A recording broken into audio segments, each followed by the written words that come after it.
Acknowledgements. This book is a labor of love, inspired by the tireless efforts, passion, and wisdom of the extraordinary individuals whose voices have guided me to create the reunited states of America. To the steadfast leadership and progressive vision of Bernie Sanders, whose unwavering dedication to justice, equality, and compassion serves as a beacon of hope for a better America. To Martin Luther King Jr., whose dream of unity and equality transcends time, reminding us all that love and understanding are the antidotes to hate and division. To John F. Kennedy, whose eloquence and courage in the face of adversity continue to inspire generations to ask what they can do for their country. To the sharp intellect and unflinching courage of David Pakman, Brian Tyler Cohen, Luke Beasley, and Ben Meiselas, who shed light on the truth with passion and clarity, empowering millions to stand for democracy and accountability. To all the activists, thinkers, and storytellers, named and unnamed, whose work builds bridges of understanding and tears down walls of prejudice, you have shaped not only the voice of this book, but also the trajectory of countless lives, including my own. Your commitment to truth, equality, and the shared humanity we all hold has sparked a fire within me to write, to act, and to hope. This book is dedicated to your tireless pursuit of a more just, inclusive, and compassionate world. Thank you for your inspiration, your courage, and your enduring impact. The purpose of this book, the United States of America, was founded on a daring and radical vision, a vision of unity, equality, and democracy that defied the tyrannies of its time. It was a promise to future generations that this nation would be a beacon of freedom and justice. And yet, here we are, facing perhaps the greatest challenge to that promise in our lifetimes. Division, corruption, greed, and the dangerous allure of authoritarianism have brought us to the precipice of a moment that will define our future. Will we remain the United States of America, or will we fracture under the weight of our differences and fears? As I sat down to write this book, I reflected on my lifelong passion for merging art and media with messages of enlightenment and unity. For me, the work has never just been about storytelling. It's about planting seeds of hope and awakening. Whether through film, writing, or simply speaking to another human being, my mission has always been clear: to challenge darkness and champion light, to stand against corruption and division, and to lift humanity toward something better. When I see patterns of destruction, whether it's fear-mongering conspiracies that cloud good minds, the slow creep of authoritarianism, or the environmental degradation threatening our survival, I feel a fire ignite within me. It's a call to action I cannot ignore. I do not see this as a choice, but as a responsibility to my fellow human beings, to this planet we share, and to the generations yet to come. This book is a response to that fire. It is my 2 cents, my offering to the world at a time when division and despair threaten to consume us. It is a guide for regaining our democracy, healing the fractures in our society, and creating a future where all people, regardless of race, religion, nationality, or political belief, can thrive together. It is both a warning and a vision of hope. You will find in these pages an honest examination of where we've gone wrong and how we can make it right. Chapter 1. The Vision That Built a Nation. It was the summer of 1787 in Philadelphia, and the air inside Independence Hall was stifling. 55 delegates sat in the dim light of oil lamps, their voices rising and falling in heated debate. The doors were closed to the public and the windows shut tight, not just to keep out the noise of the bustling city, but to ensure secrecy. What these men were attempting had never been done before. A bold experiment to create a republic governed not by the whims of a monarch, but by laws rooted in the will of the people. The United States of America at this point was more of an idea than a reality. The Articles of Confederation drafted in the wake of independence from Britain had proven weak, incapable of uniting the fledgling states under a cohesive system. Trade disputes, currency issues, and the inability to raise a national army revealed the cracks in the foundation. The nation, still in its infancy, teetered on the edge of collapse. The Constitutional Convention was called to address these issues, but its true purpose was far greater. The delegates were not just crafting a new government, they were attempting to redefine the very notion of governance itself. They sought to answer questions that had perplexed humanity for centuries. How do you create a system that balances freedom with order? How do you protect against tyranny while ensuring the government is strong enough to function? And most importantly, how do you unite a diverse people under a common vision? The fragile dream of liberty. The men gathered in Philadelphia were revolutionaries, many of whom had risked their lives during the war against Britain.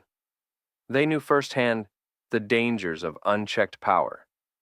The shadow of King George III's tyranny loomed large in their minds. Yet, they also understood the chaos that could arise from too little authority. The memory of Shays' Rebellion, an armed uprising in Massachusetts just a year earlier, reminded them that instability could threaten the very existence of the nation. James Madison, often called the father of the Constitution, arrived at the convention with a plan. His vision, later known as the Virginia Plan, proposed a strong federal government with three branches: legislative, executive, and judicial. This system of checks and balances would ensure that no single branch could dominate the others. Madison's ideas were radical, but they were born of necessity. He understood that the survival of the Republic depended on its ability to adapt and endure. Still, the debates were fierce. Delegates like Alexander Hamilton pushed for a strong central government, while others, like Patrick Henry, feared that such power would lead to another form of tyranny. The compromises were hard-fought and often bitter. The infamous Three-Fifths Compromise, which counted enslaved individuals as three-fifths of a person for purposes of representation, revealed the moral contradictions at the heart of the nation's founding. Liberty was proclaimed, yet denied to millions. Equality was written into the preamble, yet withheld from women, indigenous peoples, and the enslaved. A mystical destiny. For some, the creation of the Constitution was more than a political act. It was a mystical moment. Philosophers like Francis Bacon had envisioned America as the new Atlantis, a land destined to lead humanity toward enlightenment and unity. Esoteric thinkers believed that divine forces had guided the founding of this nation, planting the seeds of a new era of brotherhood and progress. Saint-Germain, a figure of legend and mystery, was said to have played a spiritual role in America's birth. Whether or not such stories hold literal truth, they speak to the profound hope placed in this experiment. America was not merely a nation, it was an idea, a promise that liberty, equality, and justice could be realized on earth. The founding of America is steeped in tales of divine intervention and mystical guidance. Known for his profound knowledge and alleged immortality, Saint-Germain is said to have played a pivotal role during the signing of the Declaration of Independence. As the story goes, on July 4th, 1776, in Philadelphia's Independence Hall, tensions were high among the delegates of the Continental Congress. The weight of their decision to declare independence from Britain was immense, and hesitation loomed in the air. At this critical juncture, a mysterious man, believed to be Saint-Germain, appeared in the assembly.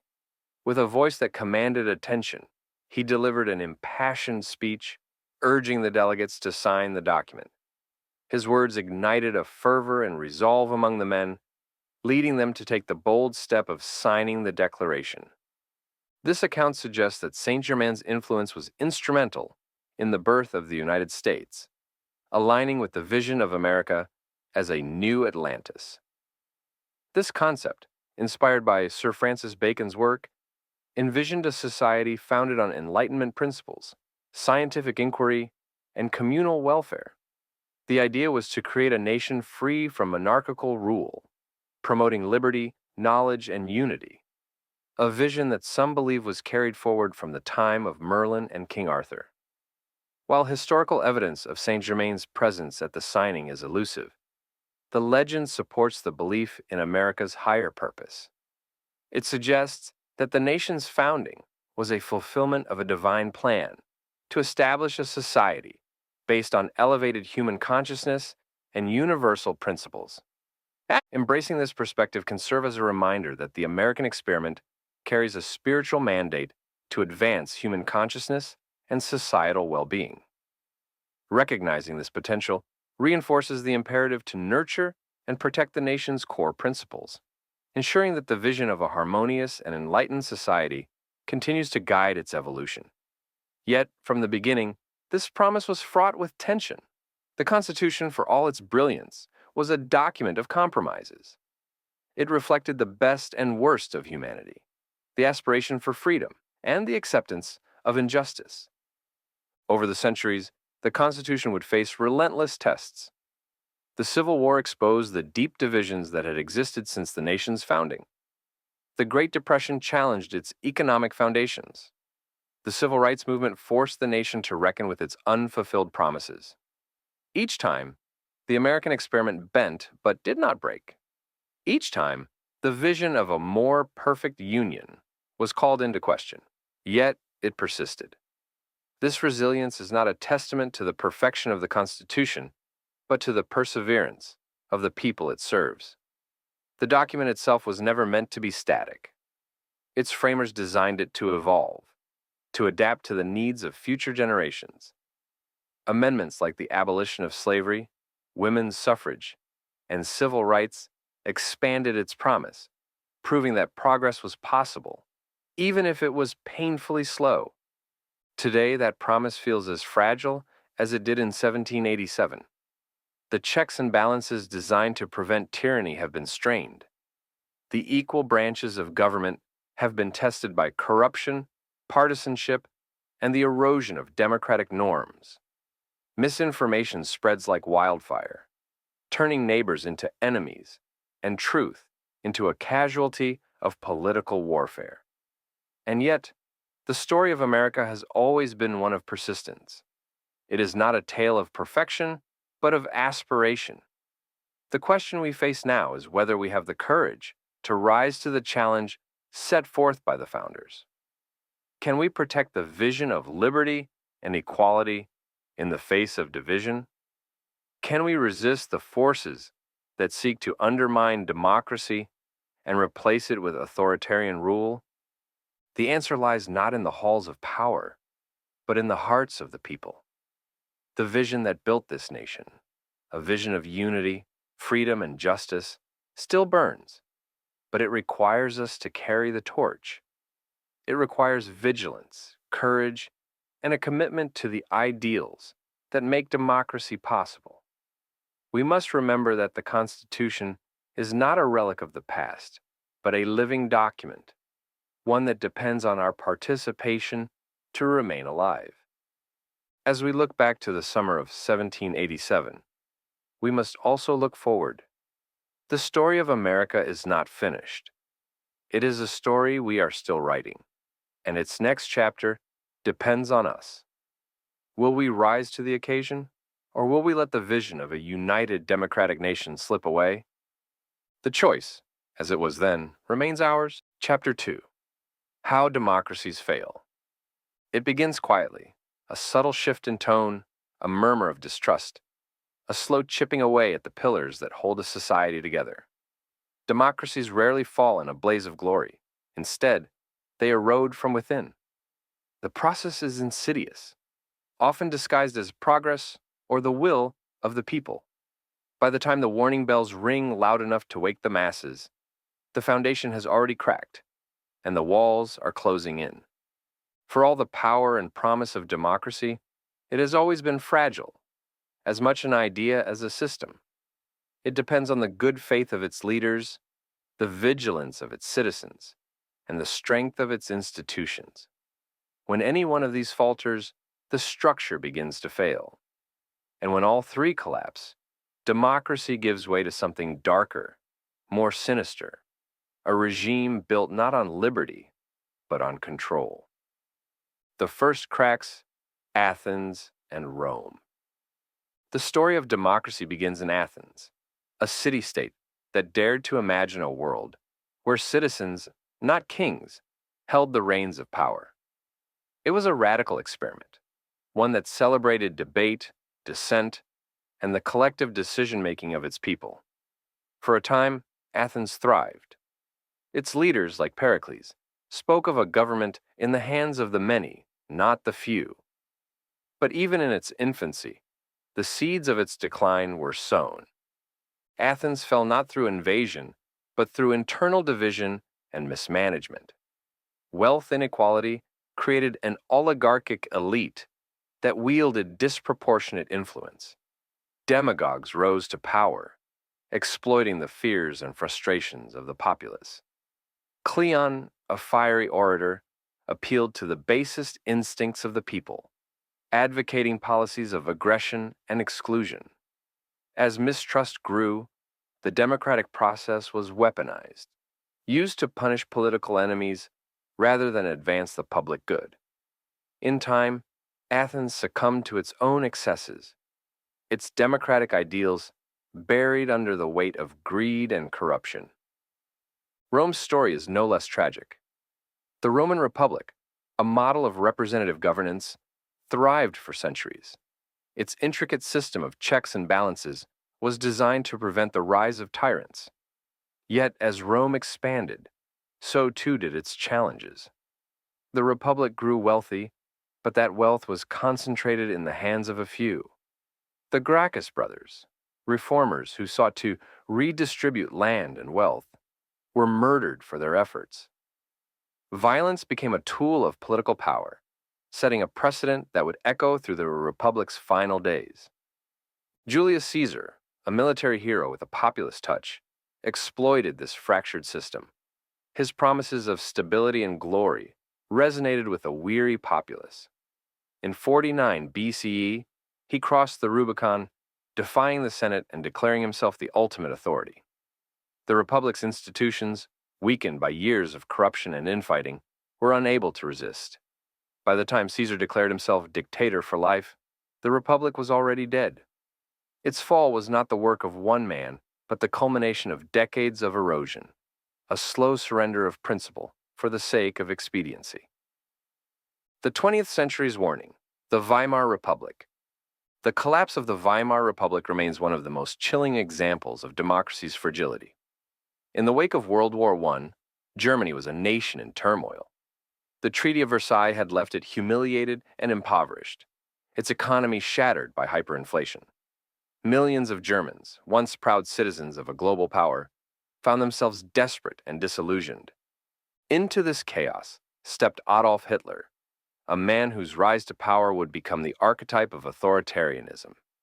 Hitler understood the vulnerabilities of a fractured society. He did not seize power by force, at least not at first. Instead, he used the tools of democracy to destroy it from within. His speeches tapped into the anger and fear of the German people, offering scapegoats for their suffering. Jews, communists, and other marginalized groups became the targets of his rhetoric, their persecution framed as necessary for the nation's survival. The Reichstag fire of 1933 provided the perfect pretext. Blaming communists for the blaze, Hitler convinced the German parliament to pass the Reichstag fire decree, which suspended civil liberties and allowed for the detention of political opponents. The Enabling Act followed, granting Hitler dictatorial powers. In less than a decade, Germany had transformed from a democracy to a totalitarian state, its institutions dismantled, its people silenced. The lesson of Weimar is clear. Democracy can only survive if its institutions are strong, its citizens informed, and its leaders accountable. When these pillars weaken, the descent into authoritarianism becomes not just possible but inevitable. The authoritarian playbook. Authoritarian leaders are not new, nor are their tactics. From Caesar to Hitler to modern-day strongmen, the strategies remain remarkably consistent. These leaders exploit societal weaknesses, manipulating fear and division to consolidate power. Consider the steps in their playbook. Create an enemy. Every authoritarian regime needs a scapegoat. Whether it's immigrants, political dissidents, or religious minorities, the enemy becomes a rallying point for fear and hatred. Undermine institutions. A free press, an independent judiciary, and fair elections are threats to authoritarian control. By attacking these institutions, leaders erode public trust and clear the path for their agenda.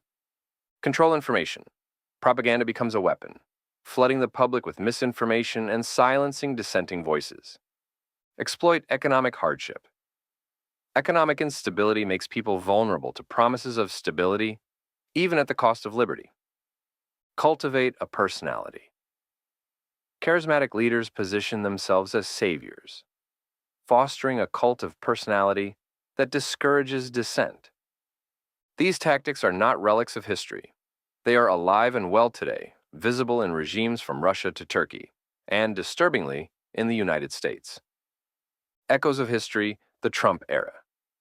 Donald Trump did not invent the tactics of authoritarianism, but he wielded them with an uncanny aptitude, deploying divisive rhetoric, consolidating his influence over his followers, and undermining democratic norms. His accusations against the press, labeling it the enemy of the people, went beyond mere hyperbole.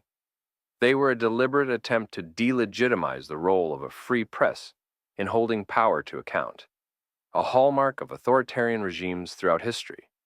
His frequent dismissal of court rulings, particularly those that challenged his actions, reflected his disdain for the judicial independence that serves as a check on executive overreach.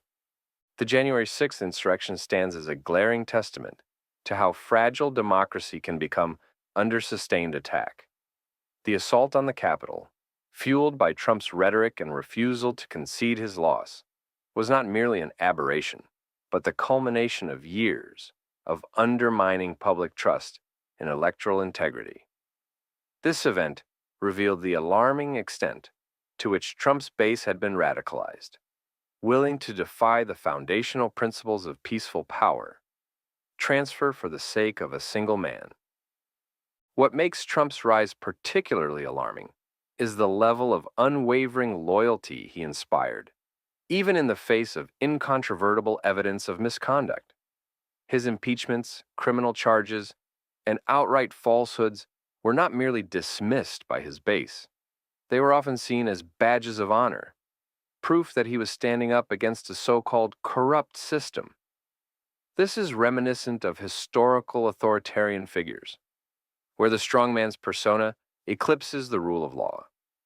Trump's tactics mirror those seen in darker chapters of history. He weaponized fear, painted opponents as existential threats, and thrived on a us versus them mentality.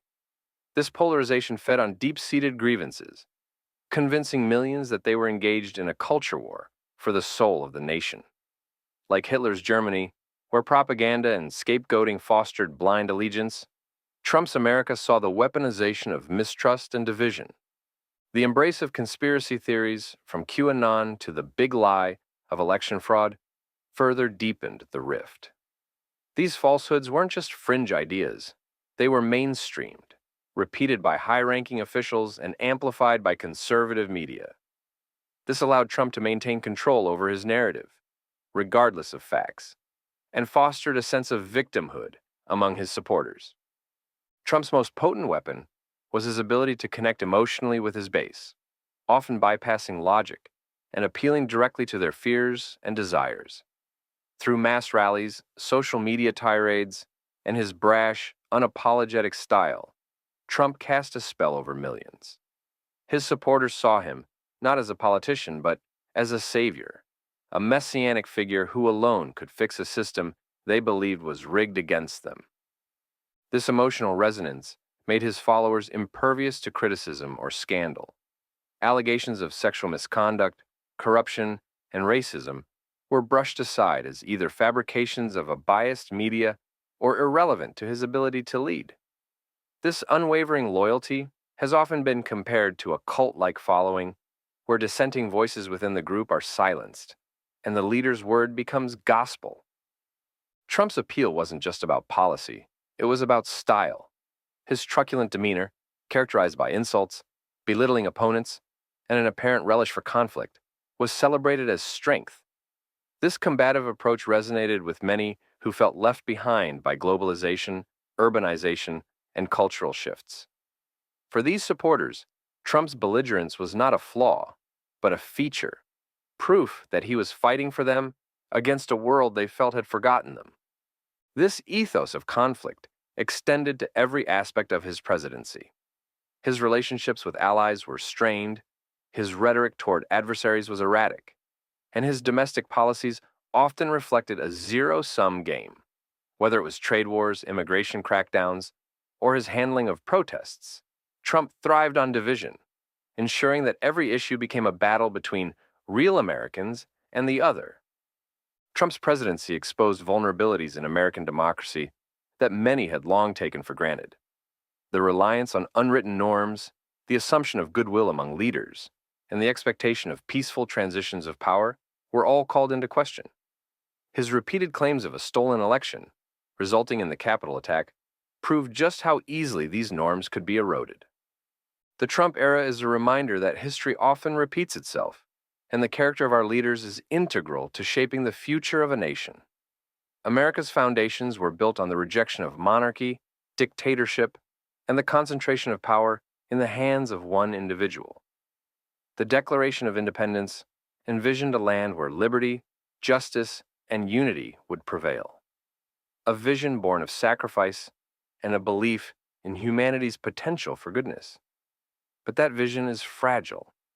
The cracks of division, when exploited by leaders driven by hate, corruption, and narcissism, threaten to unravel the very fabric of the United States. Leadership is not a title. It is a moral obligation. A true patriot does not incite violence between his own people, nor does he stoke the fires of division. The greatness of a nation lies in its unity, its compassion, and its ability to protect and celebrate diversity. Leaders who exploit fear, perpetuate hate, and manipulate others with lies and conspiracy theories shatter this unity, turning their people against one another. History has shown us that such leaders, whether they claim to protect national pride or promise prosperity through division, leave behind a trail of regret, suffering, and destruction. Over 40 million Germans who once cheered Hitler's rise were left to mourn the consequences of their faith in his rhetoric.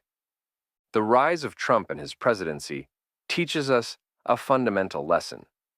Leaders who rely on intimidation, slander, and conspiracy to gain power are not protectors of democracy.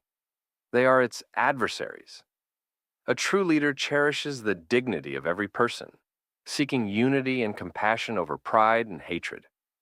In contrast, narcissistic leaders see every loss as a theft, every setback as a conspiracy, and every rival as an enemy to be crushed. Their desire to cling to power by any means necessary mirrors the tactics of fascists, who free themselves from accountability while enslaving their people. Let us not forget the dire consequences of allowing hatred to dictate our political choices. To align with leaders who propagate division and violence is to endorse the shadows within ourselves. Many who have fallen under the spell of conspiracy theories and cult-like ideologies will one day realize they have been living in the shadow of fear and victimization. But this realization must come sooner rather than later. As George Santayana warned, those who cannot remember the past are condemned to repeat it. Let us work tirelessly to ensure a future free of kings, dictators, and those who seek to manipulate our fears for their own gain.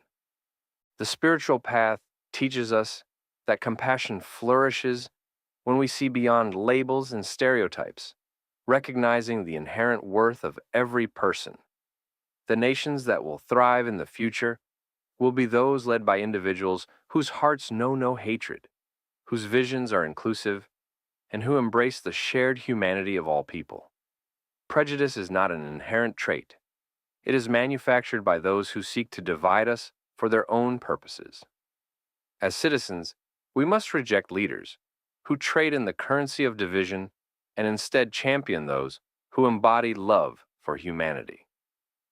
The United States must recommit itself to the principles that made it a beacon of hope: liberty, equality, and unity. Our strength lies in resisting demagogues and reaffirming the power of unity and compassion.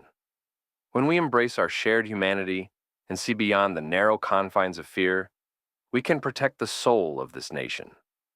America's mystical destiny, as envisioned by its founders, is not inevitable.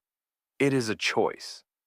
Let us choose wisely, for the sake of our children and for the future generations to come. If there is a silver lining, it is the renewed awareness of the importance of democratic values. The Trump era has forced a reckoning with what it means to be an informed citizen, the role of truth in public life, and the need for accountability at every level of government. This moment offers an opportunity to strengthen the foundations of democracy, ensuring that the mistakes of the past do not become the reality of the future. The stories of Athens, Rome, and Weimar are not ancient history. They are warnings. Democracies fail not because of external threats, but because of internal decay. They collapse when citizens grow apathetic, when leaders prioritize power over principle, and when institutions are allowed to crumble. Freedom is fragile, and it is never guaranteed. It must be fought for, defended, and nurtured. As Americans, we inherit the responsibility of safeguarding democracy, not just for ourselves, but for future generations. The question is not whether democracy can fail. It can, and it has. The question is whether we have the courage to prevent it from failing again. Chapter 3: The Cult of Personality and the Allure of Authoritarianism. There is something primal about the way people gravitate towards certain leaders. Not just those who inspire respect, but those who inspire devotion. Figures who seem larger than life, whose words hold sway over reason, and whose presence alone commands loyalty. These are the architects of the cult of personality, individuals whose charisma transcends their flaws and whose power often eclipses the systems meant to keep it in check. The phenomenon is as old as history itself, and its recurrence reveals uncomfortable truths about human nature. When societies face uncertainty, whether economic, social, or existential, they become vulnerable to leaders who promise simple solutions. These leaders do not rise in times of stability. They emerge in moments of crisis, offering not just policies, but themselves as the answer. The cult of personality begins with the leader, but it takes root in the people. Followers project their fears, hopes, and frustrations onto the leader, seeing in them a savior, a champion, a reflection of their own desires. The leader, in turn, feeds this adoration, shaping a narrative where they are indispensable, infallible, and above reproach. It is a relationship built not on logic, but on emotion, one that blinds followers to contradictions and silences dissent. The anatomy of a cult leader. Though each cult of personality is unique, certain traits recur across time and cultures. These leaders share a remarkable ability to manipulate perception, transforming their flaws into strengths and their ambitions into virtues. Consider the following hallmarks of a charismatic authoritarian. The savior complex. They position themselves as the only one capable of solving the nation's problems. Their rhetoric is steeped in absolutes. Only I can fix it. And their followers come to believe that without them, the nation will fall. A manufactured enemy. To unite their base, they identify a scapegoat: immigrants, minorities, intellectuals, or political opponents, who are framed as the source of all societal woes. This tactic not only distracts from the leader's failings, but also solidifies loyalty by fostering a shared sense of grievance. Reality as a weapon. Truth becomes malleable. These leaders used propaganda to reshape reality, casting themselves as heroes, even in the face of scandal or failure. The demand for loyalty. For the cult leader, loyalty is not earned, but expected. Dissent is equated with betrayal, not just of the leader, but of the nation itself. Julius Caesar embodied many of these traits, leveraging his military victories and populist rhetoric to build a power base that ultimately dismantled the Roman Republic. Caesar's genius lay not just in his strategy, but in his image. He cultivated a persona of invincibility, generosity, and destiny, casting himself as both a man of the people and a man above them. By the time he crossed the Rubicon, declaring his intent to seize power, the Republic had already ceded much of its resistance to his allure. The modern echo, Donald Trump and the American experiment. In modern America, the rise of Donald Trump reveals how enduring and dangerous the cult of personality can be. Trump's appeal was not built on policy expertise or governance experience, but on his ability to channel the anger and disillusionment of his followers. To his base, he was not just a politician.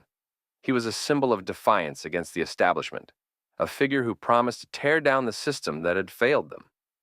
Trump's rhetoric mirrored the authoritarian playbook. He framed immigrants as invaders, the media as enemies, and political opponents as traitors. He dismissed facts that contradicted his narrative, instead promoting conspiracy theories that painted him as the victim of a vast and sinister plot. The result was an alternate reality, where loyalty to Trump became synonymous with patriotism, and dissent was seen as betrayal. What makes Trump's cult of personality particularly troubling is its persistence. Even after scandals, failures, and insurrection, his followers remain steadfast. This devotion is not just about Trump himself, but about what he represents: a rejection of complexity, a craving for certainty, and a desire for a leader who validates their fears and frustrations. Why we follow: the psychology of devotion. Understanding the cult of personality requires us to look beyond the leader and examine the psychology of their followers. The bond between leader and follower is deeply emotional, often rooted in vulnerability. When people feel powerless, they seek strength in others. When they feel lost, they gravitate toward those who offer clarity, even if it's false. Cognitive dissonance. Followers often experience a conflict between their values and the leader's actions, but resolve it by rationalizing or ignoring the latter. For many Trump supporters, this meant reconciling Christian values with behaviors and policies that contradicted those teachings. Group identity. Belonging to a movement offers a sense of purpose and community. Followers derive meaning not just from the leader, but from being part of something larger than themselves. Projection. People see in the leader what they want to see: a protector, a warrior, a savior. This projection often blinds them to the leader's flaws, allowing them to overlook even egregious actions. Breaking the spell. History shows that the power of a charismatic leader can be broken, but it requires collective effort and courage. The key lies in exposing the gap between the leader's promises and reality, forcing followers to confront the contradictions they have ignored.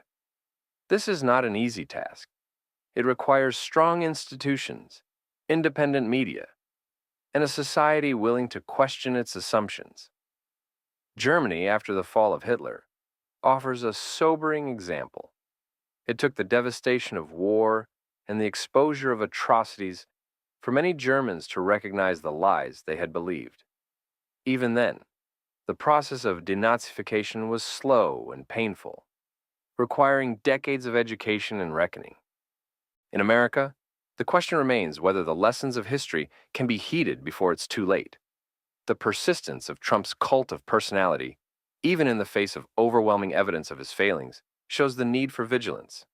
Breaking the spell requires not just challenging the leader, but addressing the conditions that allowed them to rise: the fear, division, and disillusionment that make such figures appealing. The cost of charisma. The cult of personality is more than a political phenomenon. It is a reflection of human nature. It reveals our vulnerabilities, our need for belonging, and our susceptibility to manipulation. But it also reveals our capacity for change.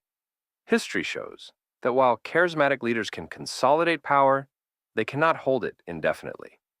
Truth, when pursued with determination, has a way of piercing even the thickest fog of deception. The question, as always, is whether we will act in time. The cult of personality is seductive, but it is not invincible. It thrives on fear and ignorance, and it falters when confronted with courage and clarity. The challenge before us is not just to reject false leaders, but to rebuild the trust and unity that make democracy possible. Only then can we ensure that the lessons of history are not repeated and that the promise of self-governance endures. Chapter 4. The Weaponization of Fear and Conspiracy Theories. Fear is the oldest tool of control. It bypasses reason, stokes the primal instincts, and drives people to seek refuge in authority, no matter how flawed or dangerous that authority might be. When weaponized, fear becomes a devastating force, capable of undermining trust, dividing societies, and destroying democracies. Paired with conspiracy theories, it morphs into a kind of mental warfare, convincing people to act against their own interests in defense of a distorted reality. The weaponization of fear is not new, nor is it unique to any one era. It has been used by despots, demagogues, and opportunists throughout history. What is new, however, is the scale and speed at which fear can now be spread. In an age of digital algorithms and echo chambers, misinformation travels faster than truth, and conspiracies that once would have been dismissed as fringe delusions are now mainstream rallying cries. To understand the power of fear and conspiracies, we must explore how they've been deployed in history and how they're being wielded today. Throughout history, fear has been the foundation of oppressive regimes. Rulers have long understood that a frightened populace is a pliable one. In ancient Rome, fear of barbarian invasions justified the expansion of the military and the concentration of power in the hands of emperors. In the Middle Ages, fear of heresy and witchcraft allowed the church to silence dissent and consolidate its authority. The Salem witch trials, where fear of the unknown turned neighbor against neighbor, stand as a chilling example of how easily fear can erode community and reason. But fear alone is not enough. It requires a narrative, a structure that explains why the fear exists and who is responsible. Enter the conspiracy theory, a tool used to turn vague anxieties into specific enemies. The combination is potent. Fear creates the emotional response, and the conspiracy provides the justification. The Nazi model, fear and the enemy within. No regime weaponized fear and conspiracies more effectively than Nazi Germany. Hitler's rise was built on a foundation of fear. Fear of economic collapse, fear of communism, fear of cultural decay. But fear alone would not have been enough to mobilize an entire nation. Hitler needed an enemy, a scapegoat, a group that could be blamed for all of Germany's problems. He found it in the Jews. Through relentless propaganda, the Nazis portrayed Jews not as individuals, but as a monolithic force conspiring to undermine German society. Anti-Semitic conspiracies abounded, from accusations of economic manipulation to bizarre claims of ritual blood sacrifices. These lies were not random. They were carefully constructed to exploit existing prejudices and amplify fear. By creating a common enemy, Hitler unified a fractured population under his banner, giving them someone to hate, and by extension, a reason to follow him. The consequences were catastrophic. Millions died, entire communities were destroyed, and the world was plunged into war. But the lesson remains. Fear and conspiracies, when wielded by a charismatic leader, can transform ordinary people into instruments of unimaginable cruelty. The digital age of fear. Today, the tools of fear have evolved, but the strategy remains the same. The internet, once heralded as a democratizing force, has become a double-edged sword. Social media platforms driven by algorithms designed to maximize engagement prioritize sensationalism over truth. Fear sells, and conspiracies captivate. As a result, misinformation spreads faster and farther than ever before. Consider the conspiracy theories that gained traction during the COVID-19 pandemic. What began as a health crisis quickly became a battleground of misinformation. Claims that the virus was a hoax, that vaccines were tools of mind control, or that shadowy elites were using the pandemic to establish a new world order found eager audiences. These theories were not just fringe beliefs. They were amplified by influencers, media personalities, and even politicians. The consequences were deadly. Vaccine hesitancy, fueled by conspiracy theories, cost lives. Public health measures became politicized, turning a collective crisis into yet another source of division. The pandemic revealed how easily fear can be manipulated in the digital age, and how devastating the results can be. The Trump era and the explosion of conspiracies. Donald Trump's rise to power coincided with a surge in conspiracy-driven politics. From his earliest days on the political stage, Trump embraced and promoted conspiracies, using them as both a weapon and a shield. He claimed that Barack Obama was not born in the United States, playing on racist fears. He suggested that climate change was a hoax, designed to weaken American industry and dismantle the EPA. And when his presidency was threatened by investigations, he painted himself as the victim of a deep state conspiracy. Perhaps the most dangerous conspiracy of all, however, came after Trump's loss in the 2020 election. The Stop the Steal movement, based on the unfounded claim that the election was rigged, mobilized millions of Americans. This conspiracy culminated in the January 6th insurrection, a direct attack on the peaceful transfer of power and the democratic process itself. The power of these conspiracies lay not in their plausibility, but in their emotional appeal. They provided simple explanations for complex problems, offered enemies to blame, and reinforced the belief that Trump was a victim, a leader who needed defending at all costs. Why conspiracies thrive. To understand why conspiracy theories are so effective, we must delve into the psychology behind them. At their core, conspiracies offer something deeply seductive, the promise of secret knowledge. Believers are not just passive followers. They are in the know, part of a select group that understands the truth others are too blind to see. Conspiracy theories also provide comfort in chaos. They turn random, frightening events into deliberate actions, creating a sense of order and control. For those who feel powerless, believing in a conspiracy can be empowering.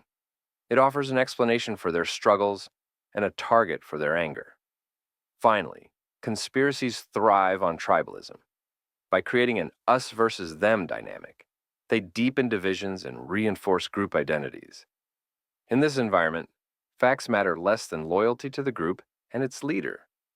The consequences of fear and conspiracies are not theoretical.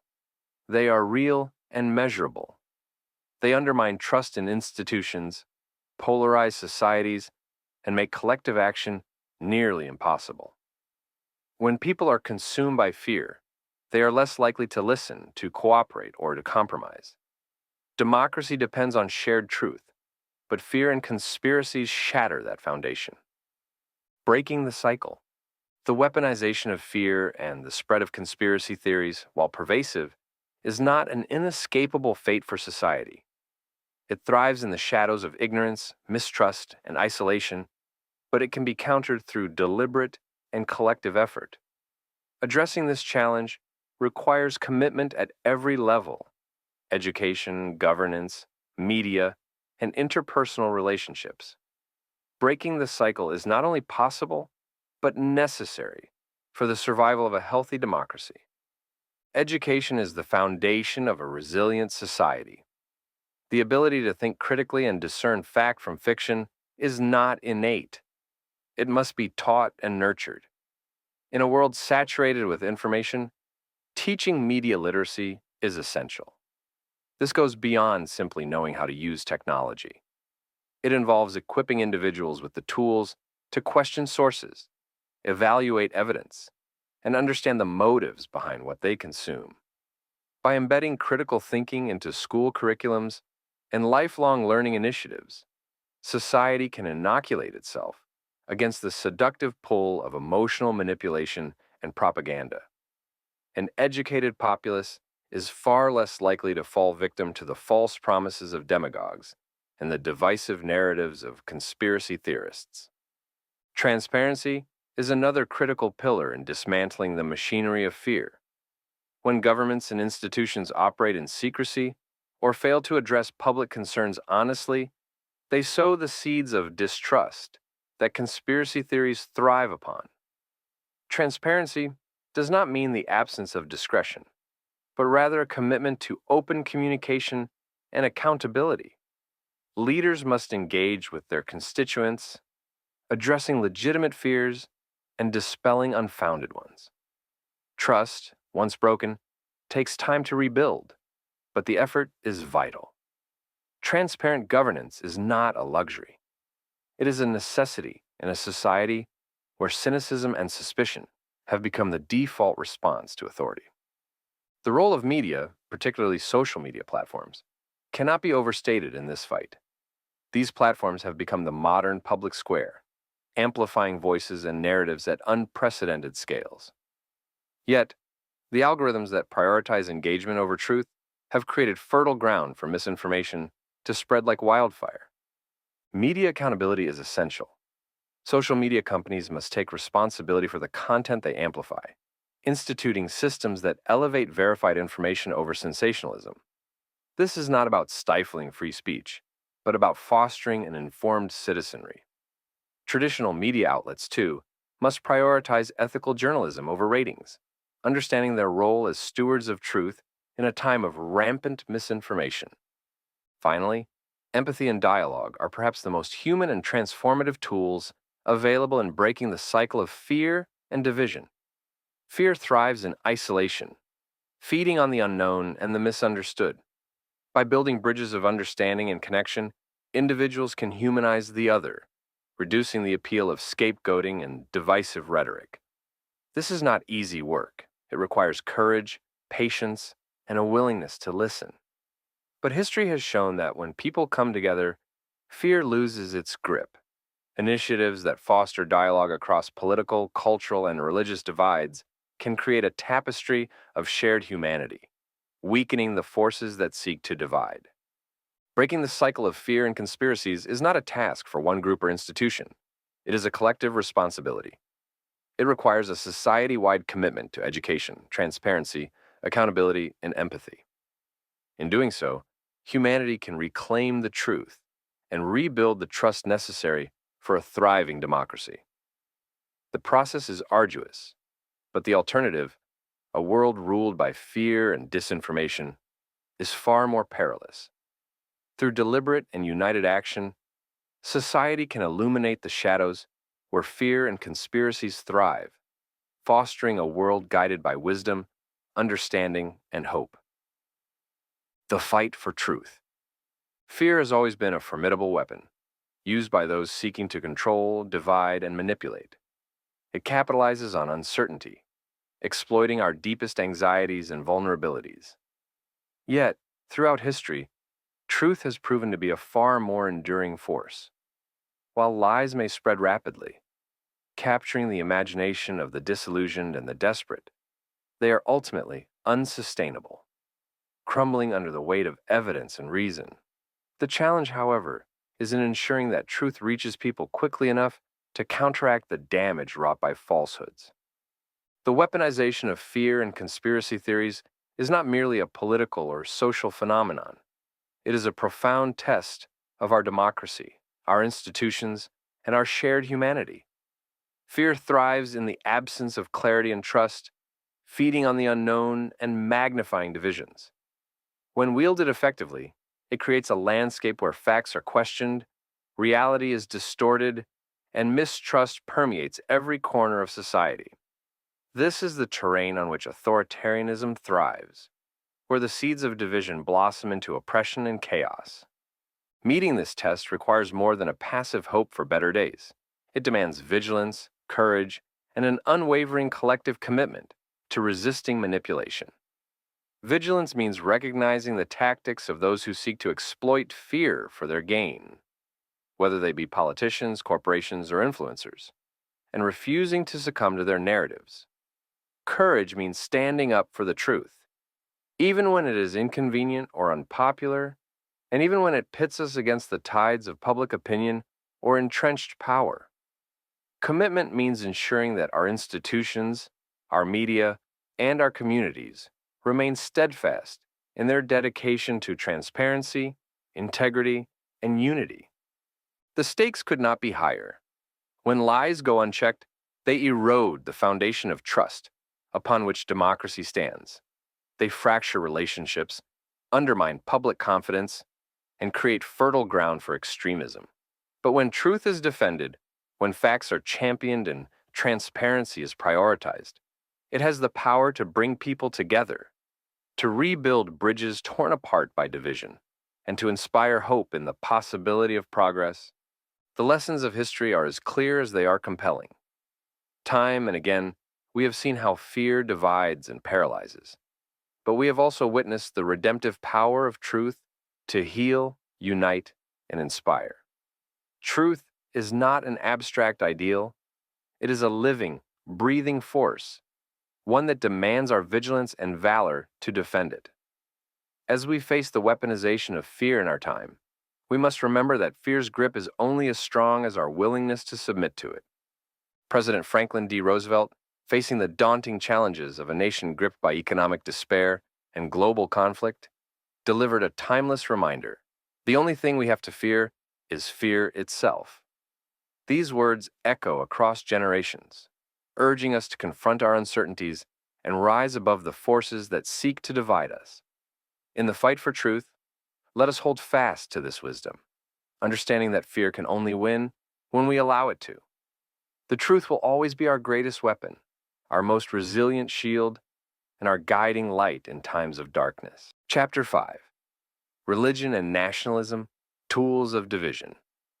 History is full of contradictions, but few are as stark as the use of religion, a force meant to unite in love and morality, to divide and destroy. Nationalism, too, often begins as a celebration of collective identity, but can devolve into a weapon of exclusion and hatred. Together, these forces have justified oppression, fueled wars, executions, genocides, and propped up regimes that would otherwise have crumbled under the weight of their own corruption. Both religion and nationalism speak to something deeply human: the desire for belonging, purpose, and identity. They answer profound questions. Who are we? Why are we here? What is our mission? Offering the comfort of a shared narrative. But in the wrong hands, they can be twisted into instruments of control, creating rigid hierarchies, vilifying the other, and demanding unquestioning loyalty.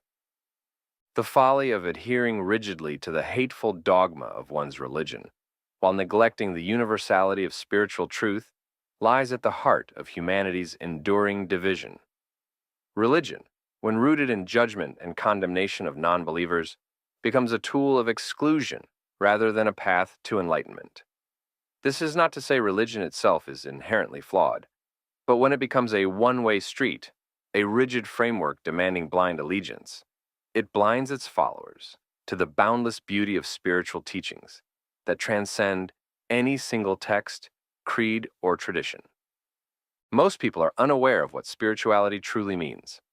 Many dismiss it as a shallow trend, thrown around by virtue signalers or mislabeled as New Age by those entrenched in conventional religious systems.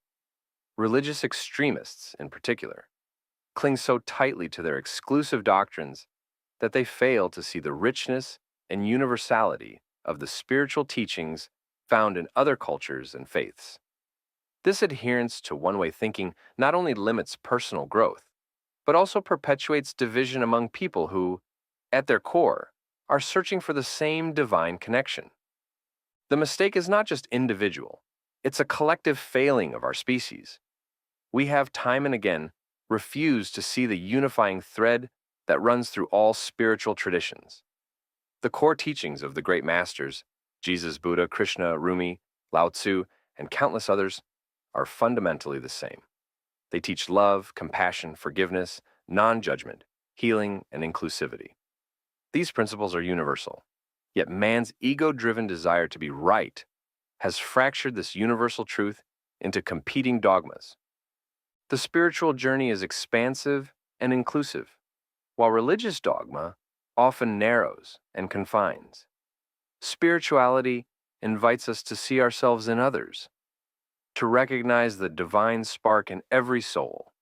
Religion, when misused, can create barriers where bridges should be built. It is this misappropriation of faith that creates division, judgment, and even violence. Genocidal wars, the persecution of heretics, and the burning of women as witches have all been carried out in the name of religious doctrines distorted by man's ego. One need only examine the Bible to see how texts, influenced by the cultural and political agendas of their time, can be manipulated to justify hate and control.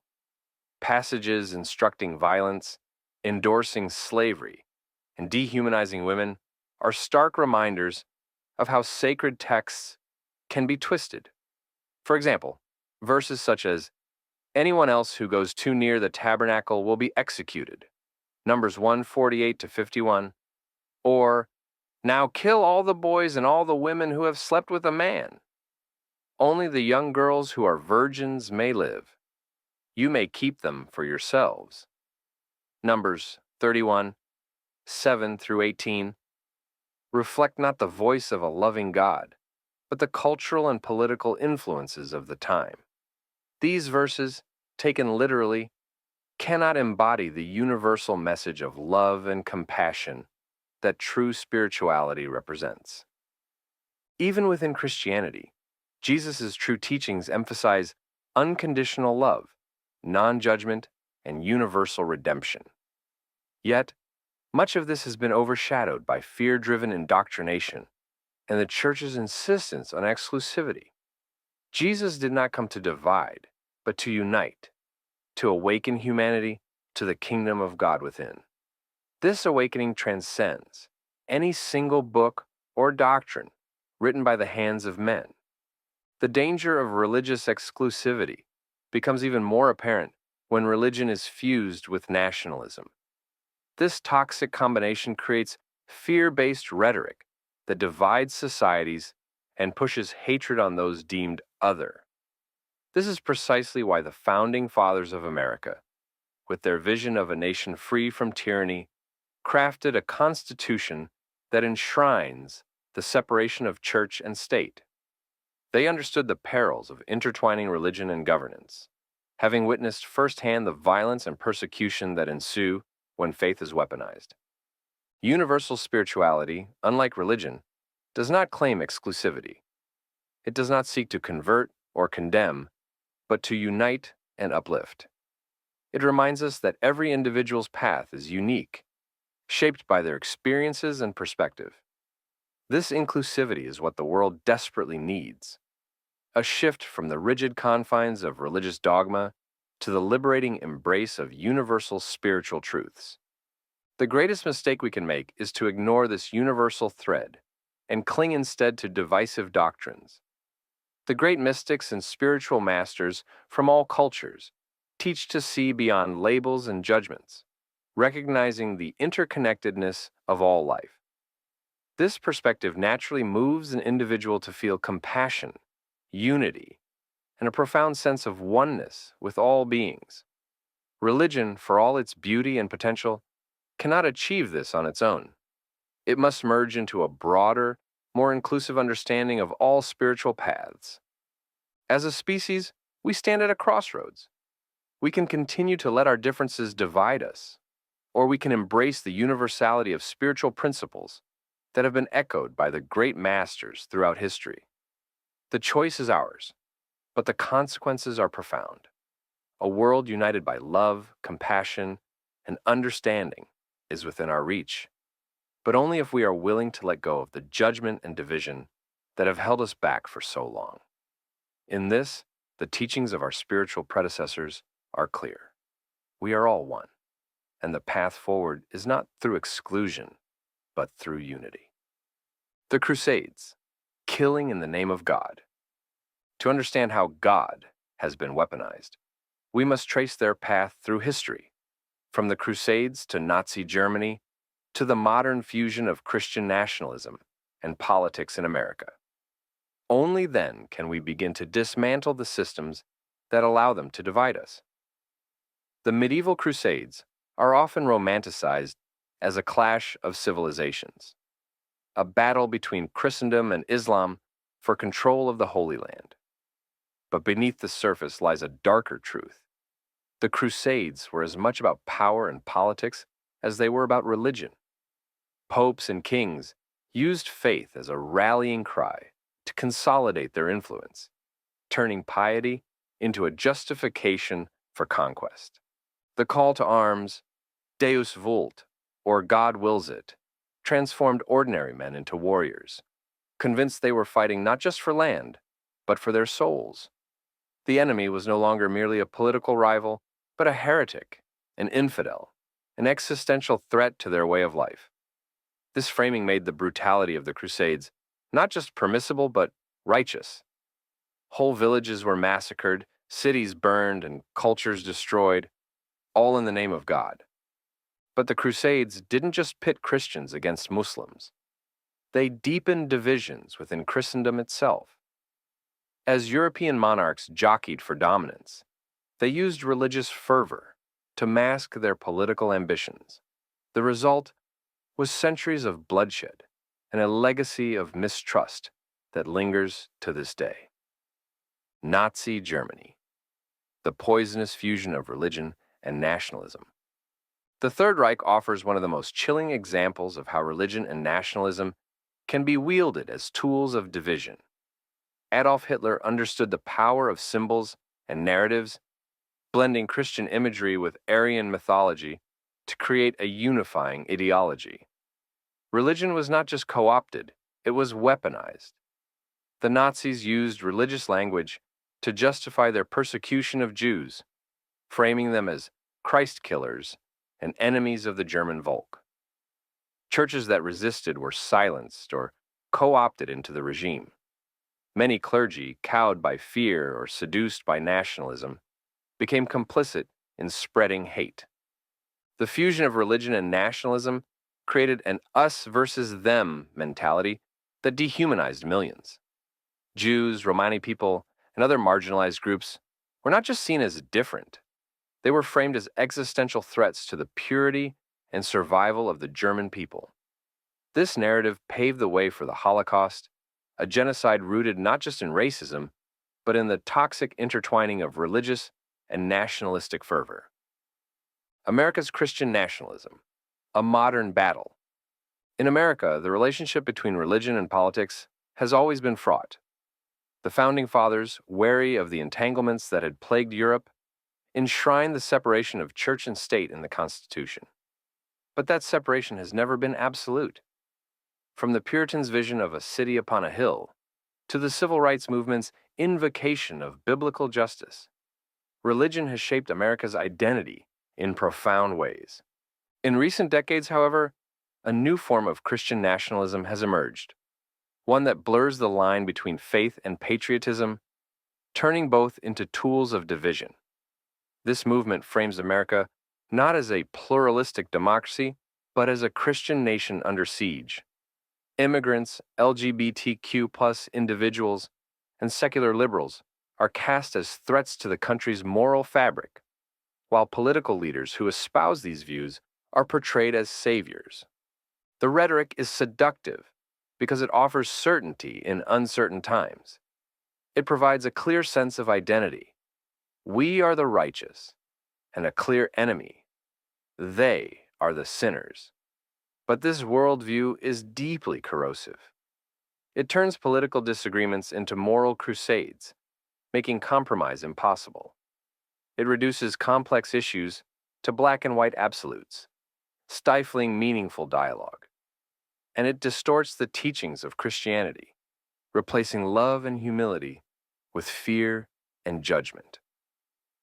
The weaponization of symbols. Symbols have always played a central role in the fusion of religion and nationalism.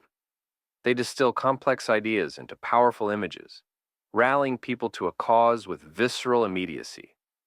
Consider the flag, the cross, the eagle, each imbued with layers of meaning, each capable of inspiring both unity and division.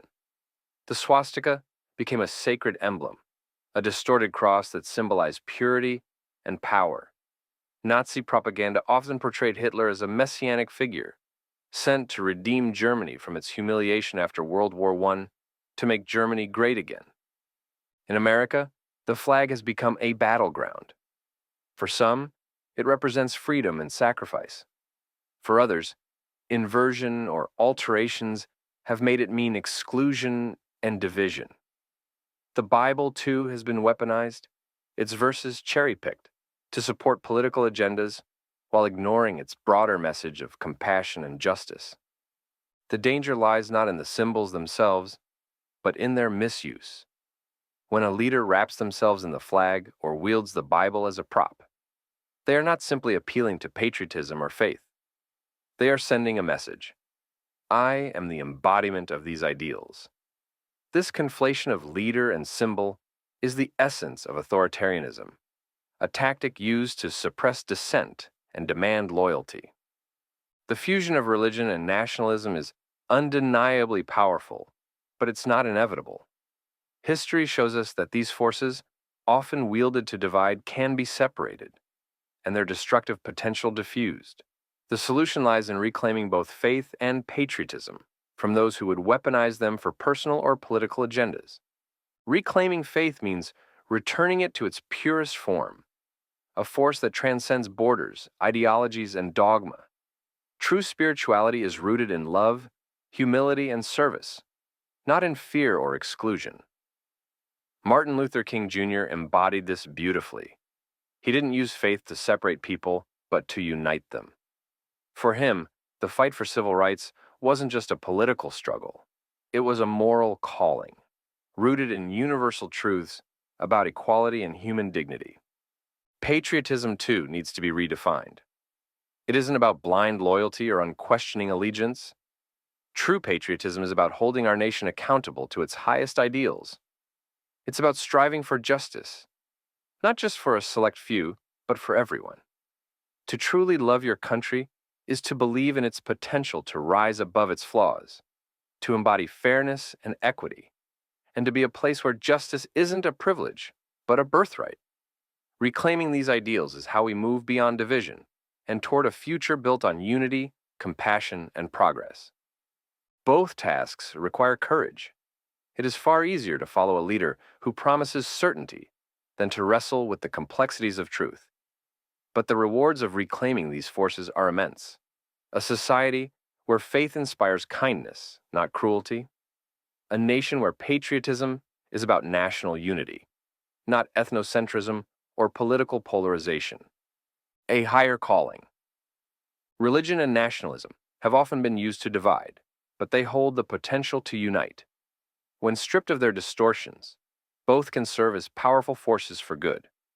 Faith can remind us of our shared humanity, and patriotism can inspire us to build a society worthy of its promise. The challenge is in resisting the temptation to weaponize these forces.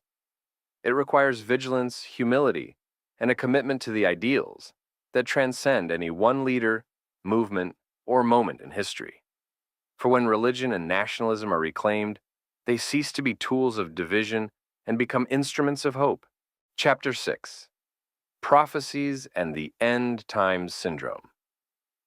In every generation, there is a belief that the end is near, a feeling, pervasive and persistent, that the era they inhabit is uniquely significant, that it will mark the culmination of human history.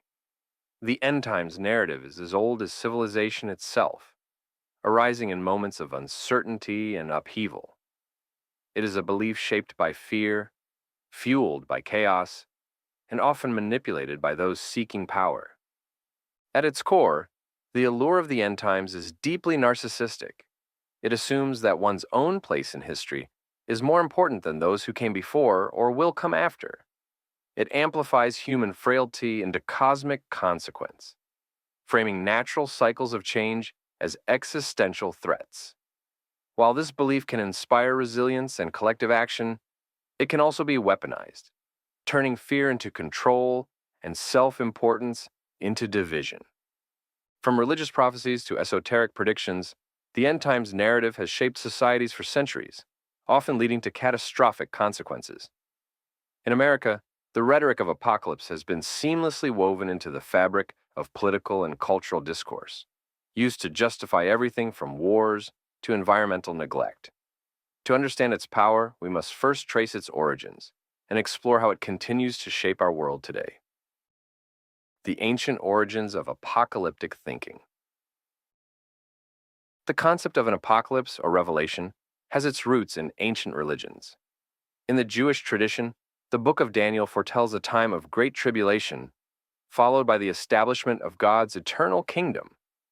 Christianity expanded on this theme in the book of Revelation, with vivid imagery of seals, trumpets, and the final judgment.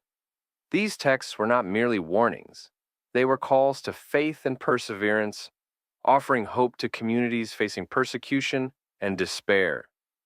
Yet, apocalyptic thinking was not confined to the Judeo-Christian tradition. In Hinduism, the Kali Yuga, a cycle of moral decline, is believed to precede a period of renewal and enlightenment. Norse mythology speaks of Ragnarok, the final battle between gods and giants, after which the world will be reborn. Even secular societies have embraced end times narratives, framing technological or environmental collapse as inevitable turning points. What unites these beliefs is their dual nature. They are both terrifying and comforting. They acknowledge the chaos and suffering of the present, but promise a resolution, a new world that emerges from the ashes of the old. This dynamic makes apocalyptic thinking deeply compelling, particularly in times of crisis. The 20th century and the birth of modern apocalypse. The 20th century, with its rapid technological advances and global conflicts, was fertile ground for end times narratives. The two world wars, the Great Depression, and the Cold War all created a sense of imminent catastrophe. Prophecies proliferated, blending religious imagery with geopolitical fears.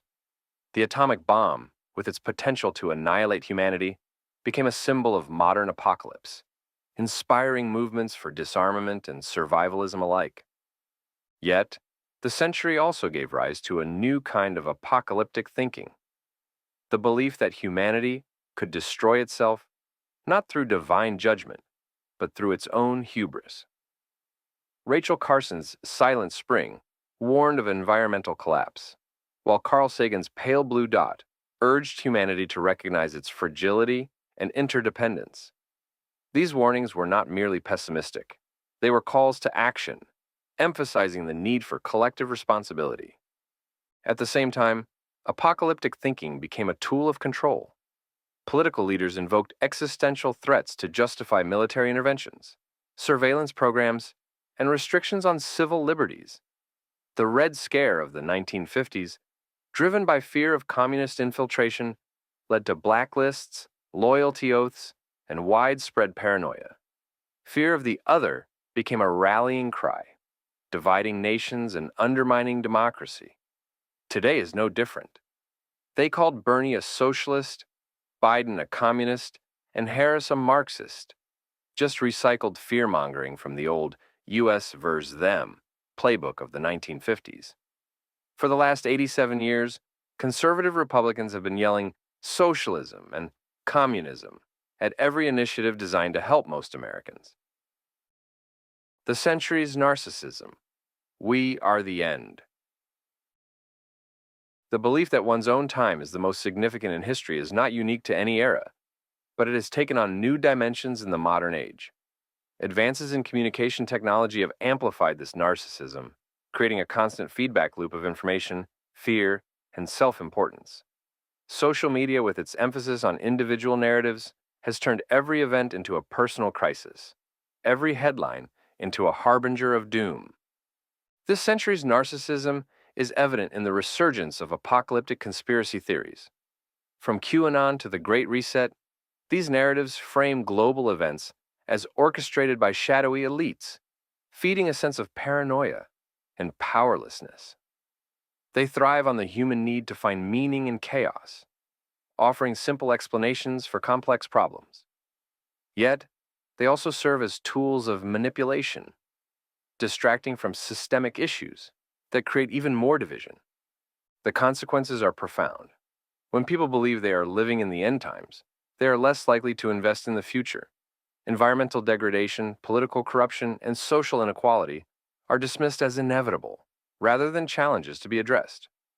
The belief in apocalypse becomes a self-fulfilling prophecy, eroding the very foundations of progress. The use of prophecy to consolidate power is not new. In Nazi Germany, Hitler's rhetoric often invoked a sense of apocalyptic struggle, framing the Third Reich as the final stand of Western civilization against its enemies. In America, the rhetoric of manifest destiny cast the expansion of the United States as a divine mission, justifying the displacement and destruction of indigenous peoples. Today, the manipulation of prophecy takes subtler forms. Politicians invoke existential threats to rally their base, from climate change denial to fears of immigration. Religious leaders preach of impending judgment to maintain control over their congregations. The narrative of apocalypse becomes a means of silencing dissent, gaining loyalty, and deflecting accountability. The danger is not in the belief itself, but in its misuse. Prophecies, when wielded responsibly, can inspire resilience and hope. But when weaponized, they become tools of oppression, pitting communities against each other and justifying violence in the name of salvation. Prophecy and the End Times. The allure of prophecy lies in its ability to offer meaning during moments of chaos. For centuries, humanity has turned to sacred texts and mystics for guidance, seeking reassurance that the trials of today fit into a larger cosmic narrative. But prophecy is a double-edged sword. It can inspire hope, but it can also stoke fear, leading to hysteria and division when interpreted through a lens of fanaticism. Over the past decade, the convergence of political turmoil, global pandemics, and social unrest has caused many to draw unsettling parallels between our modern era and the apocalyptic warnings of the Book of Revelation. It's no wonder that religious extremists and conspiracy theorists alike have seized this moment to claim we are living in the prophesied end times. The COVID-19 pandemic provided fertile ground for these interpretations. For some, the sight of temperature guns pointed at foreheads to check for fevers evoked Revelation's mark of the beast. Masks, mandates, and restrictions on movement were spun into narratives of an invisible control mechanism, eerily echoing the biblical prophecy of not being able to buy or sell without the mark.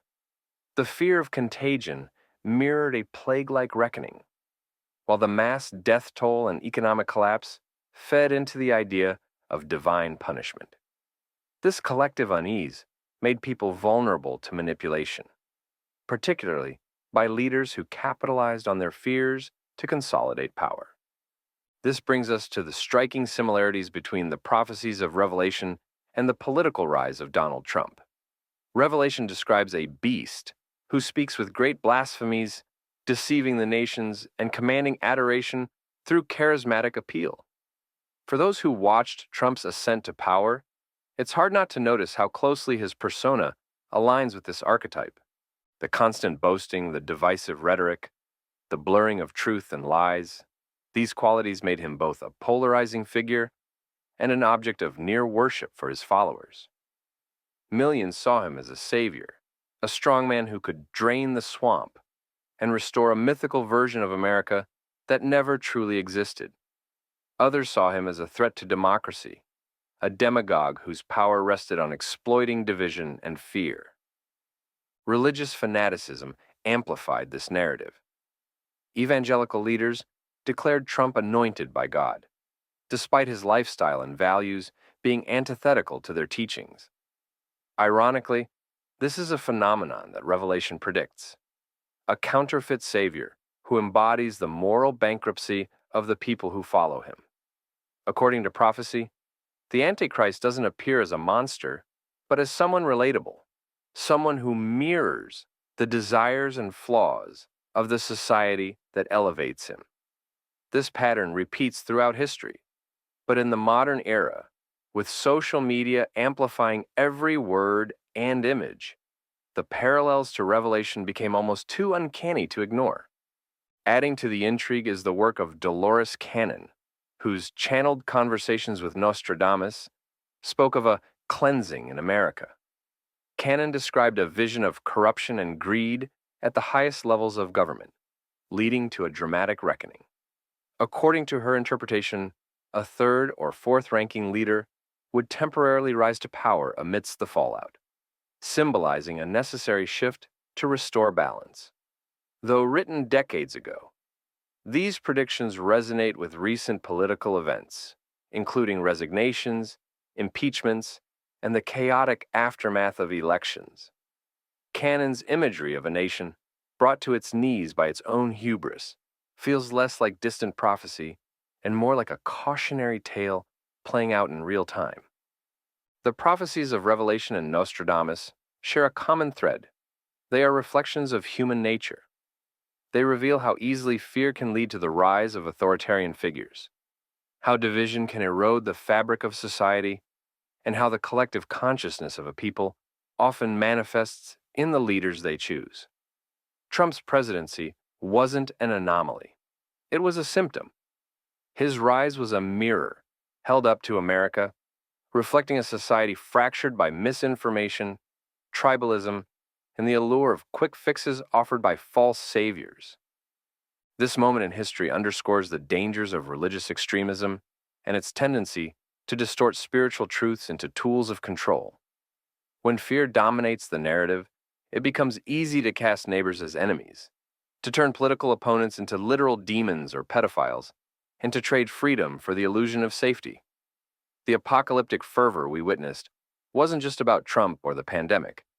It was about a collective vulnerability to manipulation, rooted in our failure to discern truth from fiction and spirituality from dogma.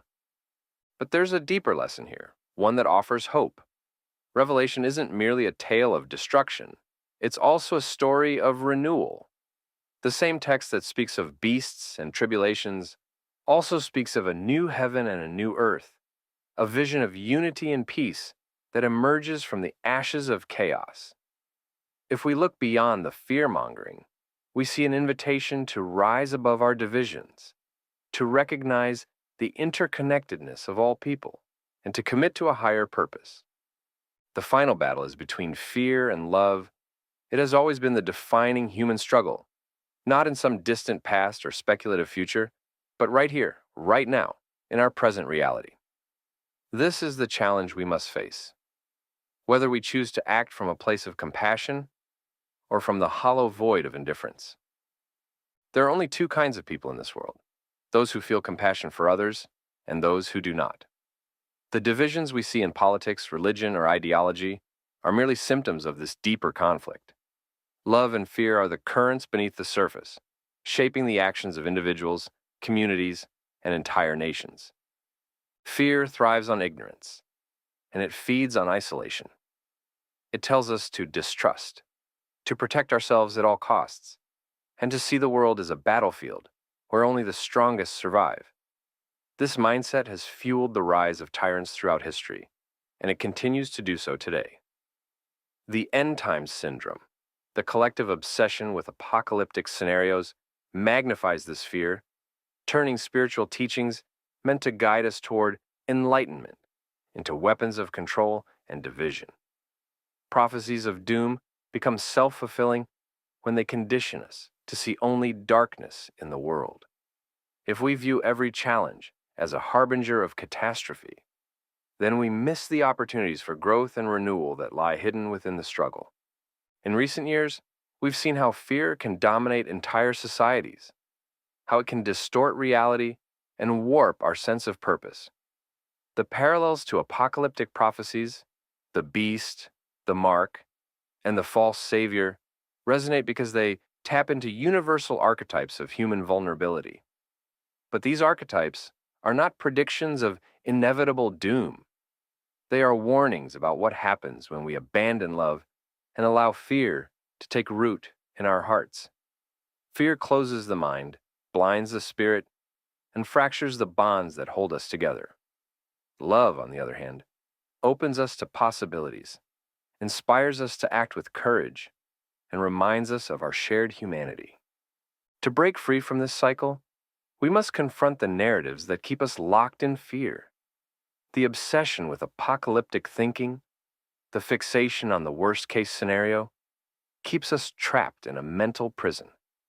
When we are consumed by visions of destruction, we lose sight of the beauty and potential that still exist in the world. Our minds become enslaved to the very forces we claim to oppose. To build a better future, we must first liberate ourselves from this psychological bondage.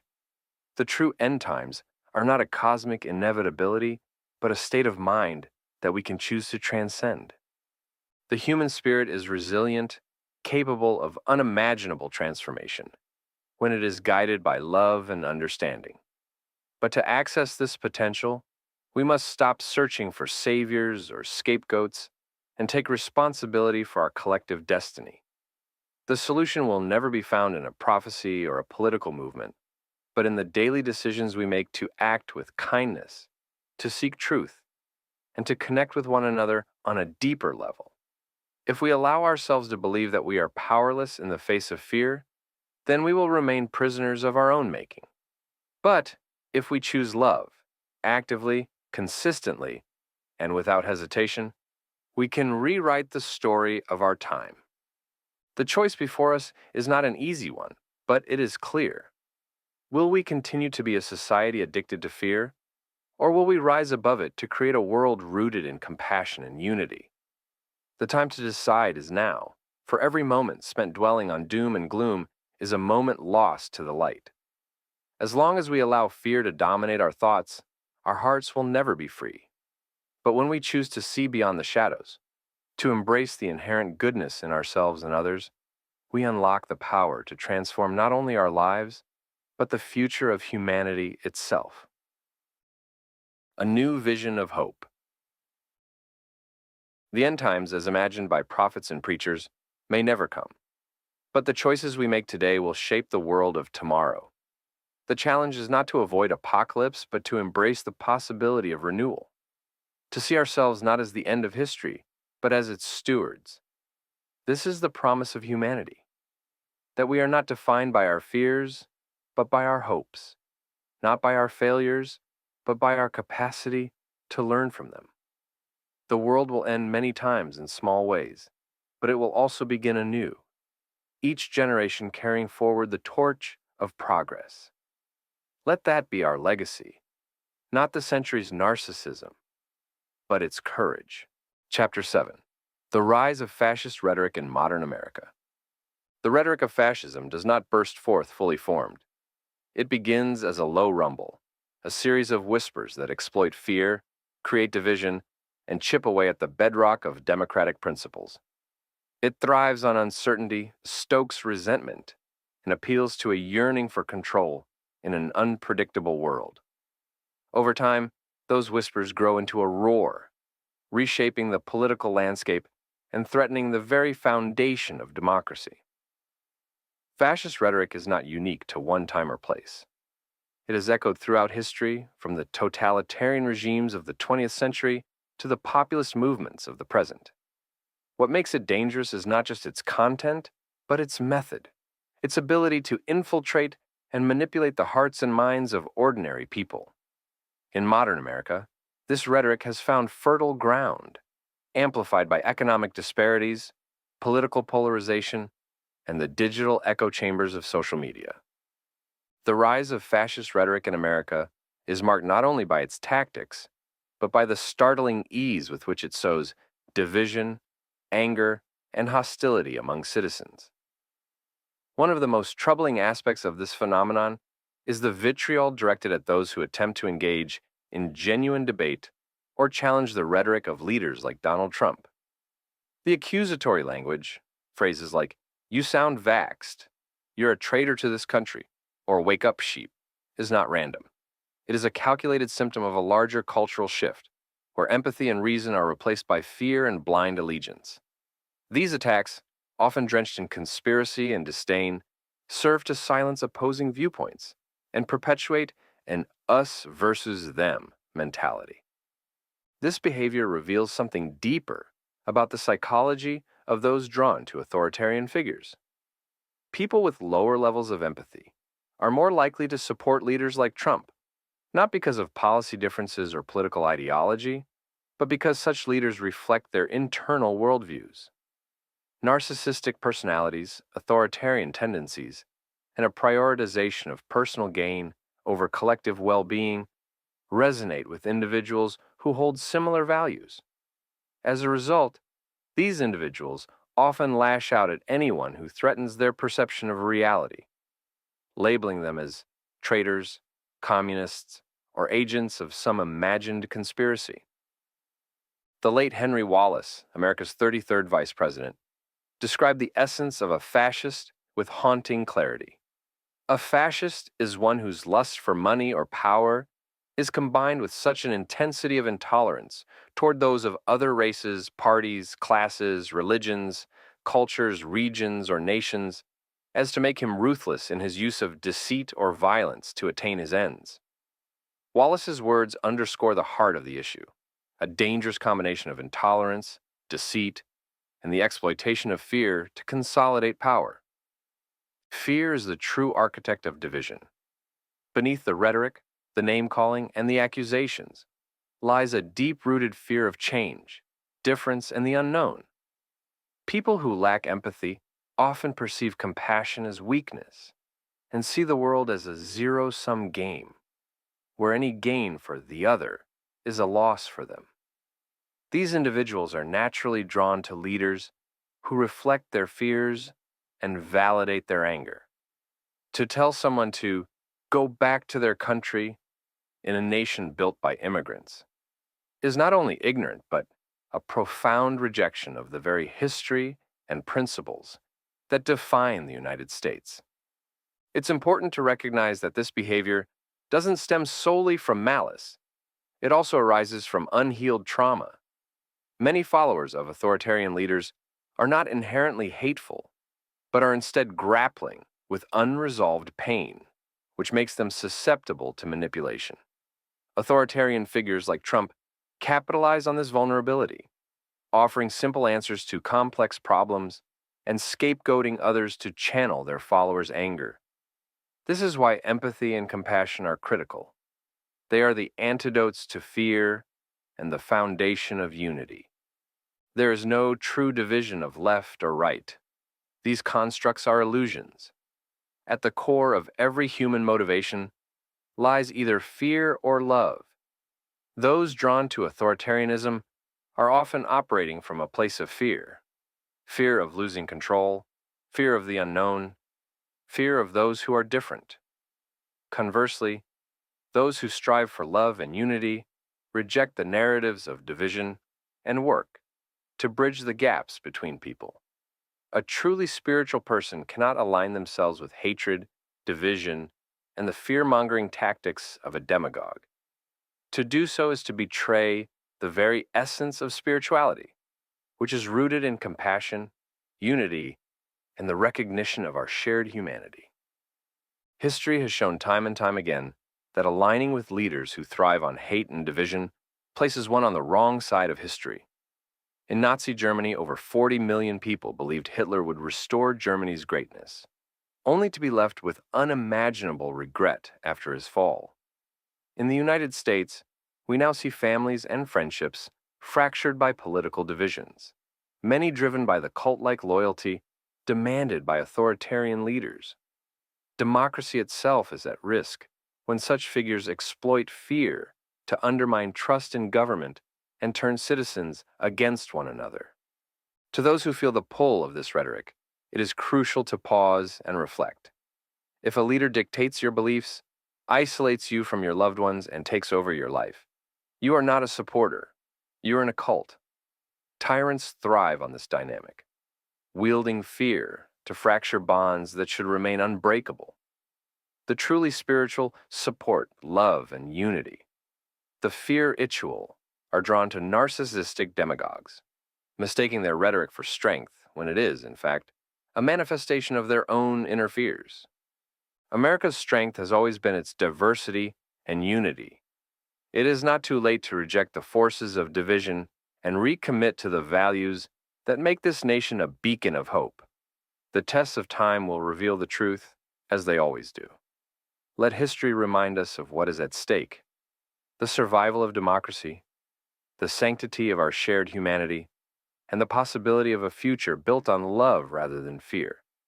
Only through compassion can we heal the wounds inflicted by hate, and only through unity can we preserve the dream of America. The language of division.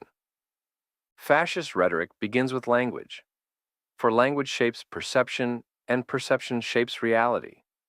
Words are not just tools of communication, they are weapons of influence.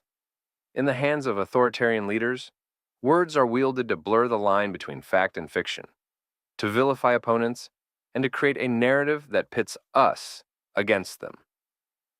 Adolf Hitler understood this better than most. His speeches were not random tirades, but carefully crafted performances designed to evoke emotion and elicit loyalty. He framed the Aryan race as the pinnacle of human achievement and cast Jews as the ultimate threat to that greatness. This language was not merely hateful, it was calculated. By dehumanizing Jews and other marginalized groups, Hitler created a psychological justification for policies of exclusion, persecution, and eventually genocide. Joseph Goebbels, Hitler's propaganda minister, amplified this rhetoric through the Nazi-controlled media. He famously declared, "A lie told once remains a lie, but a lie told 1,000 times becomes the truth." This repetition turned deception into doctrine, embedding it so deeply in the public consciousness that questioning it felt like heresy. In America, echoes of this language are increasingly evident. Donald Trump's political rise relied heavily on the rhetoric of division. Immigrants were labeled as criminals and rapists, a dehumanizing tactic designed to justify harsher immigration policies. The press was branded the enemy of the people, undermining trust in one of democracy's most vital institutions. Opponents were not merely criticized but demonized, cast as traitors intent on destroying the nation. This language was not accidental. It was a deliberate strategy to consolidate power by fostering fear and mistrust. In a 1990 interview with Barbara Walters on ABC's 2020, Donald Trump addressed claims from a Vanity Fair article that he owned a collection of Adolf Hitler's speeches titled My New Order. The article, written by Marie Brenner, cited Trump's then-wife Ivana, who allegedly mentioned that Trump kept the book in a cabinet by his bed. When Walters inquired about this during the interview, Trump dismissed the claim as the most ridiculous thing I've ever heard. He explained that a friend had sent him the book and expressed his intention to sue Vanity Fair over the. Further details emerged from the Vanity Fair profile, where Trump mentioned that his friend, Marty Davis from Paramount, had given him the book, mistakenly referring to it as Mein Kampf. Davis later clarified that the book was actually My New Order, not Mein Kampf, and that he thought Trump would find it interesting. This incident resurfaced in discussions about Trump's reading habits and influences, especially considering his political rhetoric. Trump has denied reading it, stating, "If I had these speeches, and I'm not saying that I do, I would never read them." The historical roots of fascist rhetoric. To understand the rise of fascist rhetoric in America, we must first examine its historical roots.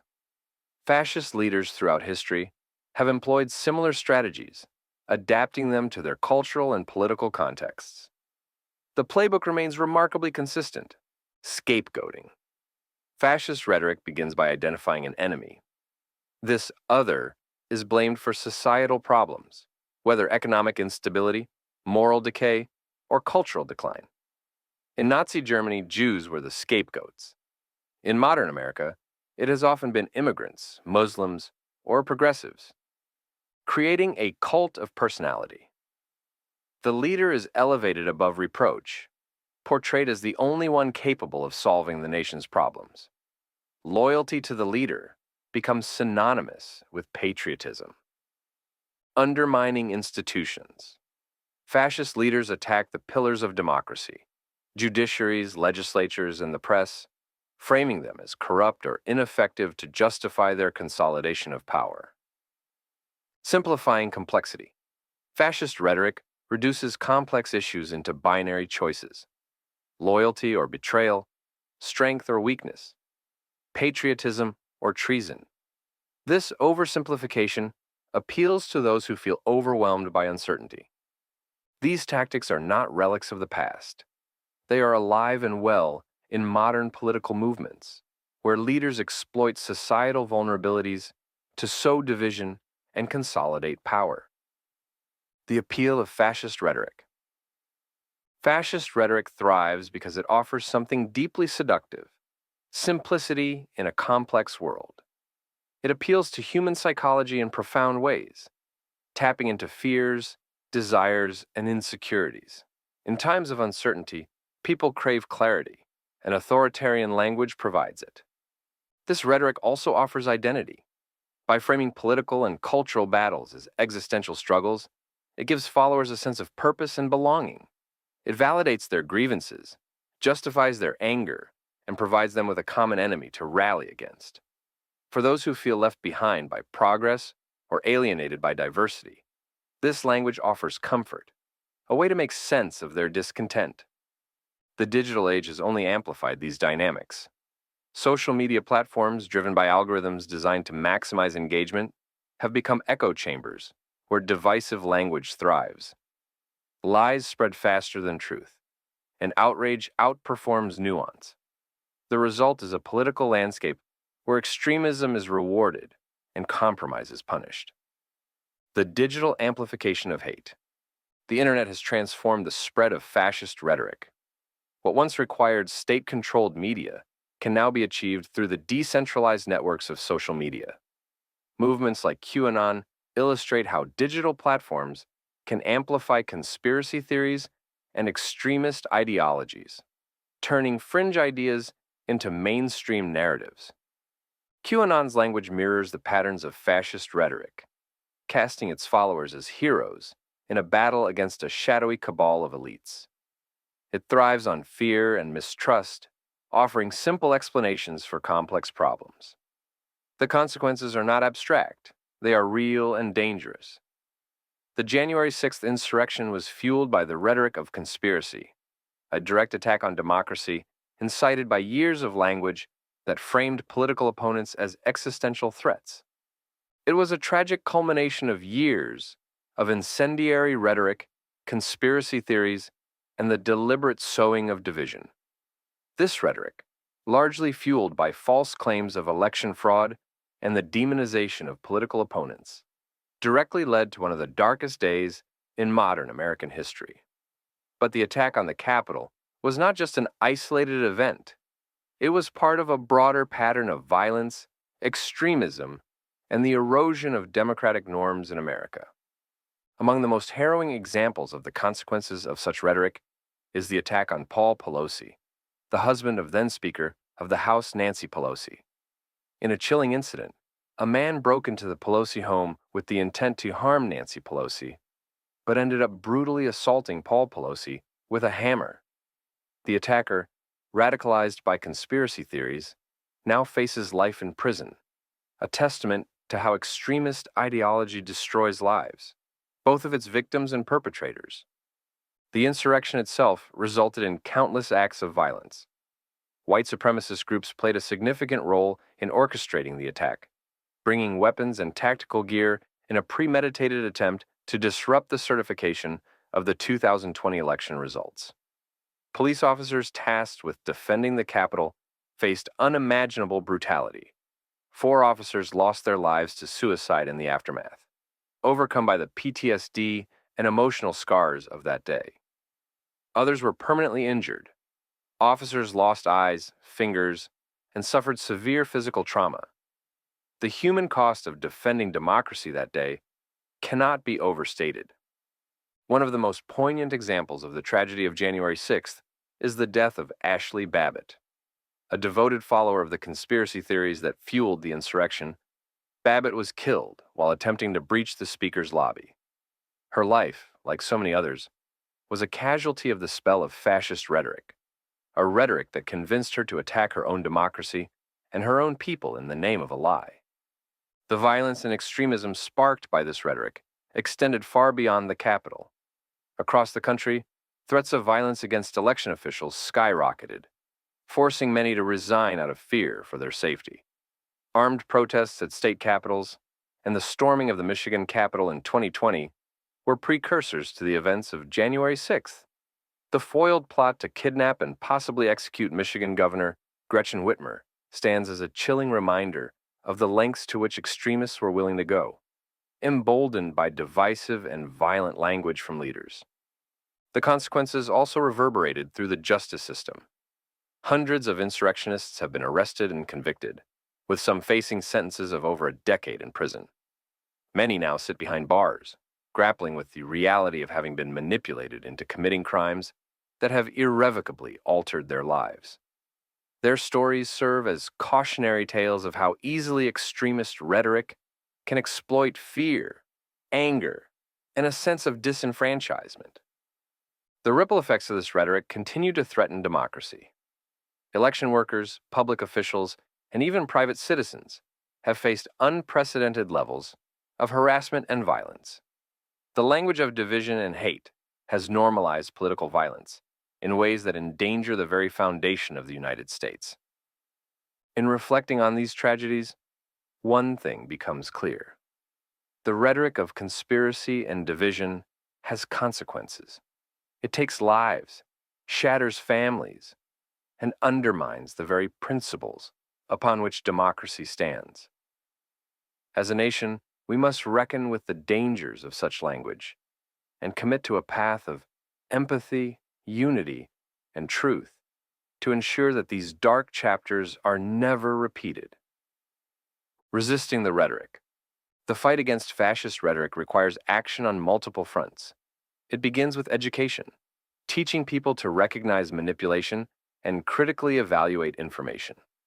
Media literacy must become a cornerstone of civic education, equipping individuals to navigate a digital landscape where misinformation is rampant. Rebuilding trust in institutions is also essential. This means holding leaders accountable, ensuring transparency, and fostering a political culture that prioritizes service over self-interest. It also requires amplifying voices of unity and compassion, countering hate with hope and division with dialogue. Finally, resisting fascist rhetoric requires courage. It demands that we speak out against hate, even when it is uncomfortable, and defend democracy even when it feels fragile. The fight is not easy, but it is necessary. The rise of fascist rhetoric in modern America is a warning. It reminds us that democracy is not guaranteed. It is a choice, one that must be defended with vigilance and courage. Words have the power to divide, but they also have the power to unite. The challenge before us is to reclaim the language of democracy, to build a future where justice and equality prevail. The stakes could not be higher. Chapter 8, The Cost of Hate and Division. The true cost of division is measured not only in political or social terms, but also in the soul of a nation. History is a graveyard of civilizations that crumbled under the weight of internal strife. The United States, forged in the fires of revolution and bound by ideals of unity, is no stranger to division. Yet the depth of polarization seen in the Trump era marks a moment that demands reflection, if not outright alarm. Division, when left unchecked, doesn't merely strain a society, it fractures it. Division as a tool of control. Throughout history, autocrats have weaponized division to consolidate power. Trump, like authoritarian leaders before him, mastered this tactic.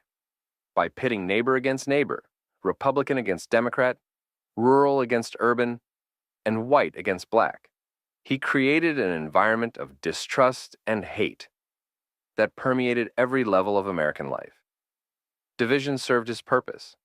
It distracted from policies that enriched the wealthy at the expense of the working class and kept attention focused on perceived enemies, be they immigrants, the media, federal agencies, or political opponents.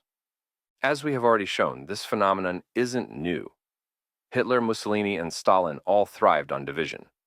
Hitler's vilification of Jews, communists, and the disabled provided a scapegoat for Germany's economic woes, while Stalin's purges divided Soviet society into those loyal to the regime and those labeled enemies of the state.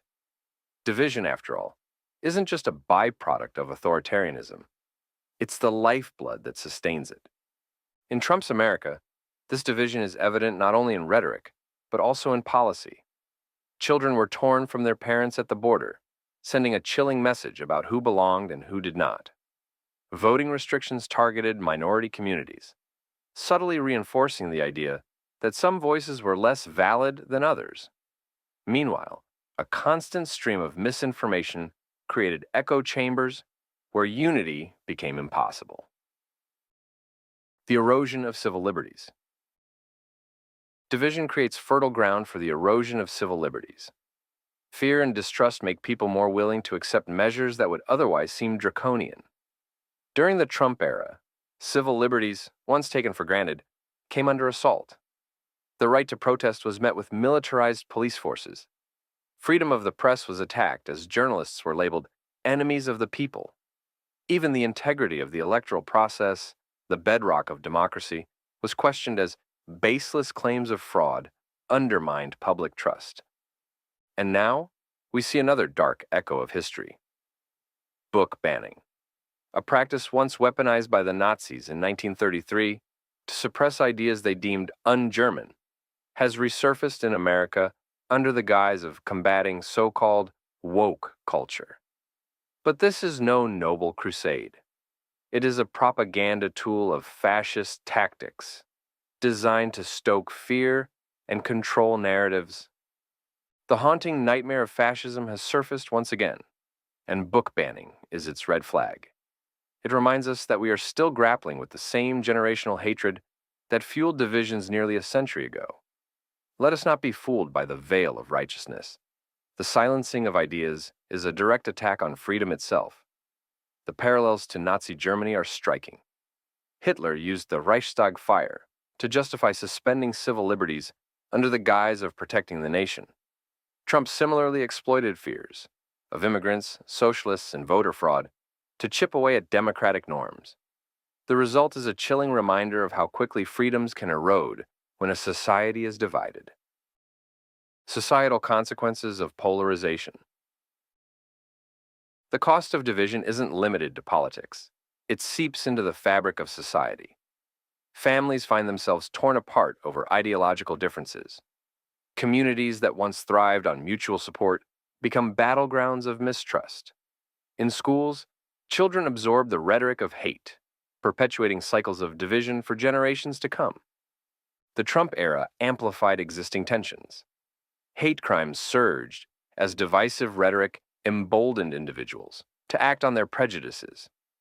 Social media, once a tool for connection, became a weapon for disinformation, fueling conspiracy theories that deepened divides. The result is a society that feels less like a united whole and more like a collection of warring tribes.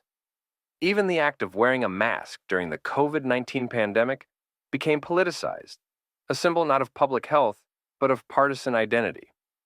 This inability to come together for the common good illustrates the depths of polarization and the urgent need to address it. Division thrives on mistrust, and mistrust is an expensive currency. It costs nations their stability and citizens their peace of mind. In America, mistrust in institutions, government, media, education has reached an all-time high. Conspiracy theories spread like wildfire, feeding on the doubts sown by leaders who find power in chaos. During the COVID-19 pandemic, what should have been a time of unity and collective action devolved into a battleground of competing narratives. Public health measures became politicized, with masks and vaccines transforming from tools of protection into symbols of division. The result? Lives were lost not just to the virus, but to the inability to come together as a nation. The cost was not only human, but deeply moral. A stark reminder of what happens when division clouds our judgment. A fractured democracy. Democracy is predicated on the idea that disagreements can be resolved through debate, compromise, and mutual respect. Division, however, erodes this premise. When polarization becomes the default, the space for dialogue shrinks, leaving only a battlefield of opposing absolutes. This is the condition in which authoritarianism thrives. The baseless claims of widespread voter fraud during the 2020 election were not just an assault on the truth, they were an attack on the very mechanisms that uphold democratic governance. Millions of Americans came to believe that their votes were meaningless, not because of any factual evidence, but because of a narrative constructed to sow doubt and maintain power. When the foundational act of voting becomes suspect in the minds of the electorate, democracy teeters on the brink. The January 6th insurrection at the Capitol was not merely an attack on a building, but a direct challenge to the peaceful transfer of power, a cornerstone of any functioning democracy. What led to this moment was not spontaneous. It was the result of years of disinformation, conspiracy theories, and fear-mongering. The documentary Fight Like Hell paints a harrowing picture of the events that unfolded in the months of groundwork laid beforehand. The Stop the Steal movement, based on the baseless assertion of a stolen election, provided fertile ground for extremism to grow. Political leaders, media personalities, and online influencers exploited this claim, not for truth or justice, but as a tool to rally anger, mistrust, and division. People who stormed the Capitol did so, believing they were fulfilling a patriotic duty. Fueled by repeated lies, they thought democracy was under attack, and they were the last line of defense. But their actions, incited by relentless calls to fight like hell, turned them into pawns of a political power grab. The attack resulted in chaos and death. Capitol Police Officer Brian Sicknick succumbed to injuries sustained during the siege, and other officers, like Jeffrey Smith and Howard Liebengood, tragically took their own lives in the aftermath. Over 140 police officers suffered injuries that day, some losing eyes, others suffering permanent physical and emotional trauma. The lives of these public servants were forever altered, but the ripple effects didn't stop there. In the months that followed, election officials and public servants across the country faced death threats and harassment, prompting many to resign. Local officials were doxxed, sent hate mail, and warned their families were at risk. These threats weren't confined to one moment in time. They have endured, creating a chilling effect on those who work to uphold democracy. This was a deliberate strategy, intimidation aimed at eroding trust in democratic processes and forcing people out of public service. The documentary From Russia with Lev adds another layer to the story, uncovering the broader ecosystem of disinformation that fed this movement. Figures like Lev Parnas reveal the shadowy connections between domestic political actors and foreign interference efforts. This film showed us the vulnerability of democracies to manipulation not just from within, but also from external forces. The convergence of disinformation, fear, and authoritarian rhetoric makes for a potent and dangerous mix. These documentaries, Fight Like Hell and From Russia with Lev, provide critical insights into the strategies and consequences of this assault on democracy. They remind us that history is always watching, and the choices we make today will determine the path we walk tomorrow. Democracy is not an inevitability. It requires vigilance, truth, and unity. To ensure the survival of the United States as a beacon of hope, we must reject fear and division in all their forms, and recommit to the ideals that brought this nation into being. Division carves deep wounds in the social fabric. It creates an us versus them mentality that turns neighbors into adversaries and communities into battlegrounds. Social media, once heralded as a tool for connection, has become a megaphone for misinformation, amplifying the voices of fear and resentment. Algorithms prioritize outrage over understanding, creating echo chambers that deepen divides and radicalize users. This fragmentation isn't abstract. It plays out in families, friendships, and workplaces. Parents and children grow estranged over ideological differences. Friends unfollow each other over political posts.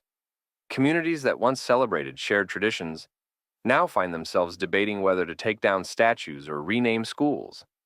Each of these ruptures is a small reminder that division is not a theoretical problem. It is deeply personal and painfully real. Economic and cultural costs. Division also takes a toll on the nation's economic and cultural health. When trust erodes, so does cooperation. Businesses suffer when communities boycott each other's goods, or when a polarized workforce becomes less collaborative. Cultural stagnation follows as innovation, which thrives on the cross-pollination of ideas, is stifled by rigid ideological silos. A divided nation loses the ability to dream together, to create together, and to solve problems together. Take climate change, for instance, a crisis that demands global unity and forward-thinking innovation. Yet, in the United States, even discussing solutions has become a partisan minefield. Division transforms existential threats into political footballs, ensuring that meaningful action is perpetually delayed. The costs are not merely environmental, they are economic, as opportunities for leadership in renewable energy and green technology are squandered. Authoritarianism often thrives in divided societies by exploiting the yearning for simple solutions to complex problems. Leaders who promise quick fixes, whether by building walls, banning books, or scapegoating minority groups, capitalize on the chaos. They offer a false sense of clarity in a confusing world, directing frustration and fear toward convenient targets. But these solutions are never solutions at all. They are distractions designed to consolidate power and silence dissent. History offers countless warnings, from the purges of Stalinist Russia to the scapegoating policies of Nazi Germany. Each began with a divided society and a leader who promised to restore greatness by identifying enemies within. The spiritual dimension of division. Division also estranges us from our shared humanity. It blinds us to the divinity in each other, reducing complex individuals to caricatures of their political affiliations. This spiritual fragmentation fuels hatred and makes empathy seem impossible. Without empathy, the bonds that hold societies together weaken, leaving only suspicion and fear. The late Archbishop Desmond Tutu often spoke of Ubuntu, the African philosophy of shared humanity. "I am because we are," he said, reminding us that our fates are intertwined. When division dominates, we lose sight of this interconnectedness, and the nation's soul suffers as a result. Transitioning toward unity. As we stand at this precipice, the question is not merely whether division will destroy us, but whether we have the courage to choose another path. Division feeds on apathy. It grows in the shadows of complacency and thrives where voices of unity are silent. The next chapter will explore how division's consequences, political, social, economic, and spiritual, lay the groundwork for authoritarianism. By understanding these costs fully, we can begin to see the urgency of healing. For if history teaches us anything, it is that the price of ignoring division is far greater than the effort required to overcome it. We must not wait for a leader to unite us. The work of unity begins with each of us. It requires an intentional effort to rebuild trust, restore integrity, and reaffirm our shared humanity. This is no small task, and it demands a collective awakening, a recognition that the fractures we face are not just political but moral and spiritual. Throughout history, societies have faced moments of profound reckoning. These moments test the resilience of their values and the strength of their institutions. America now stands at such a crossroads. The question is no longer whether division threatens us. It does. The question is what we will do about it. The solution can be found when we imagine a future where unity is not just an aspiration, but a guiding principle. To achieve this, we need a bold and compassionate vision, one that redefines what it means to be a united nation in the 21st century. It's not enough to restore what has been broken. We must create something stronger, something wiser, something capable of withstanding the challenges of tomorrow. This is where Project Reunification comes in, not as a vague hope, but as a concrete blueprint for healing. It is a manifesto for a new era, grounded in the ideals of unity, compassion, and progress. It is a call to action for all who believe that the American experiment is worth fighting for, not just as a relic of the past, but as a promise for the future. The next section will delve into the principles and strategies of Project Reunification. It will outline how we can combat the forces of authoritarianism, misinformation, and fear by building a nation that honors its diversity and stands firm in its commitment to democracy. Together, we will explore the steps needed to turn division into dialogue, mistrust into cooperation, and despair into hope. The work will not be easy, but it will be worth it for ourselves, for our children, and for the generations yet to come. In this journey, we will move beyond pointing out the problem and begin sowing the seeds of a solution. Let us take the first step toward a more unified, compassionate, and resilient America. Chapter 9. Project Reunification, a blueprint for hope. The fractures within our society are deep, but they are not insurmountable. America has faced its moments of trial before, and time and again, the collective will of its people has risen to meet the challenge. In this chapter, we present a vision for reclaiming the unity that defines us, not a naive call for everyone to agree, but a bold strategy for finding common ground while honoring our diversity. This is Project Reunification, a blueprint for healing, rebuilding, and moving forward. America for centuries has been more than just a geographical expanse or a political entity. It has been a dream, a vision of what could be when liberty, equality, and opportunity converge to empower the human spirit. From the ideals of the Founding Fathers to the global stage of today, the United States has stood as a beacon of hope, a symbol of what humanity can achieve when it dares to dream, innovate, and lead with purpose. From its inception, America has been guided by the ideals of freedom and equality.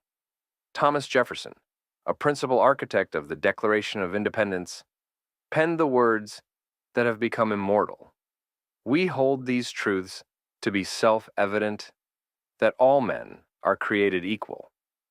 While critics often point to the contradictions of his time, such as his ownership of slaves, these words reflected a vision far beyond the societal norms of the 18th century.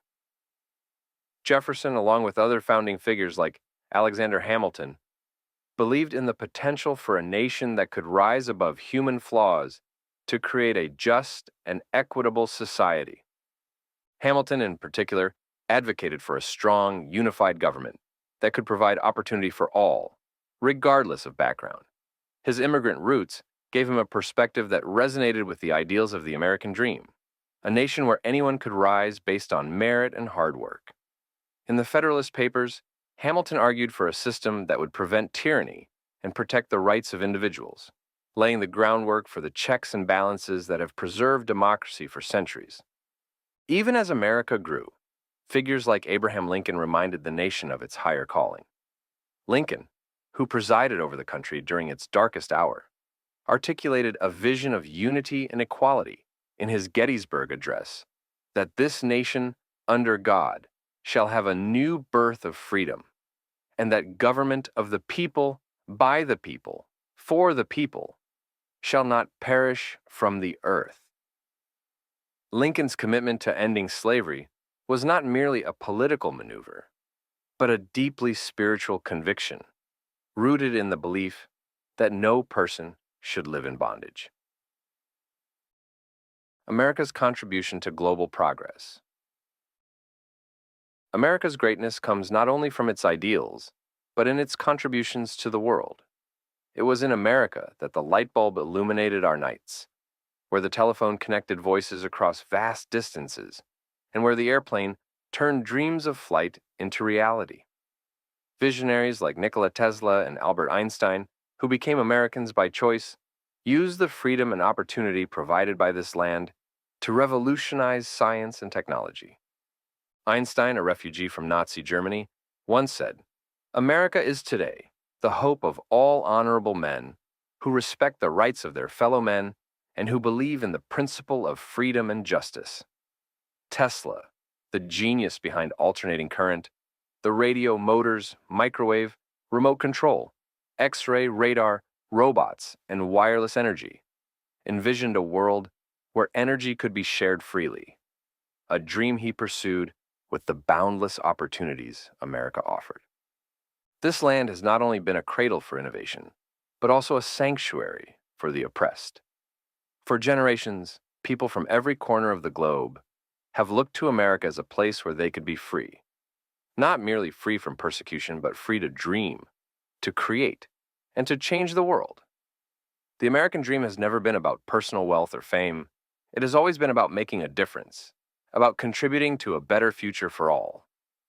Throughout history, spiritual leaders and visionaries have echoed the call for America to rise to its highest potential.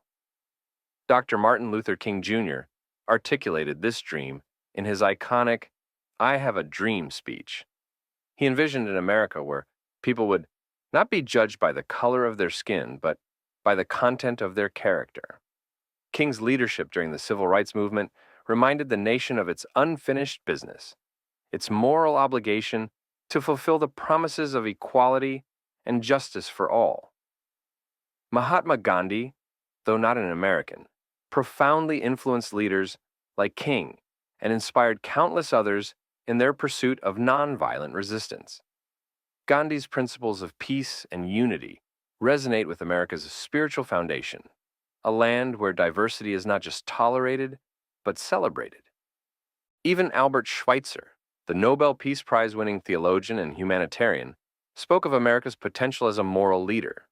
The purpose of human life is to serve and to show compassion and the will to help others, he once said. These words encapsulate what America must strive to be, a nation not defined by power or wealth, but by its capacity for compassion and unity. America's responsibility to the world. America has always been a beacon of hope, a guiding light for those who dare to dream of a better world. But with great power comes great responsibility. The experiment of America, as a land of freedom and opportunity, must continue to evolve.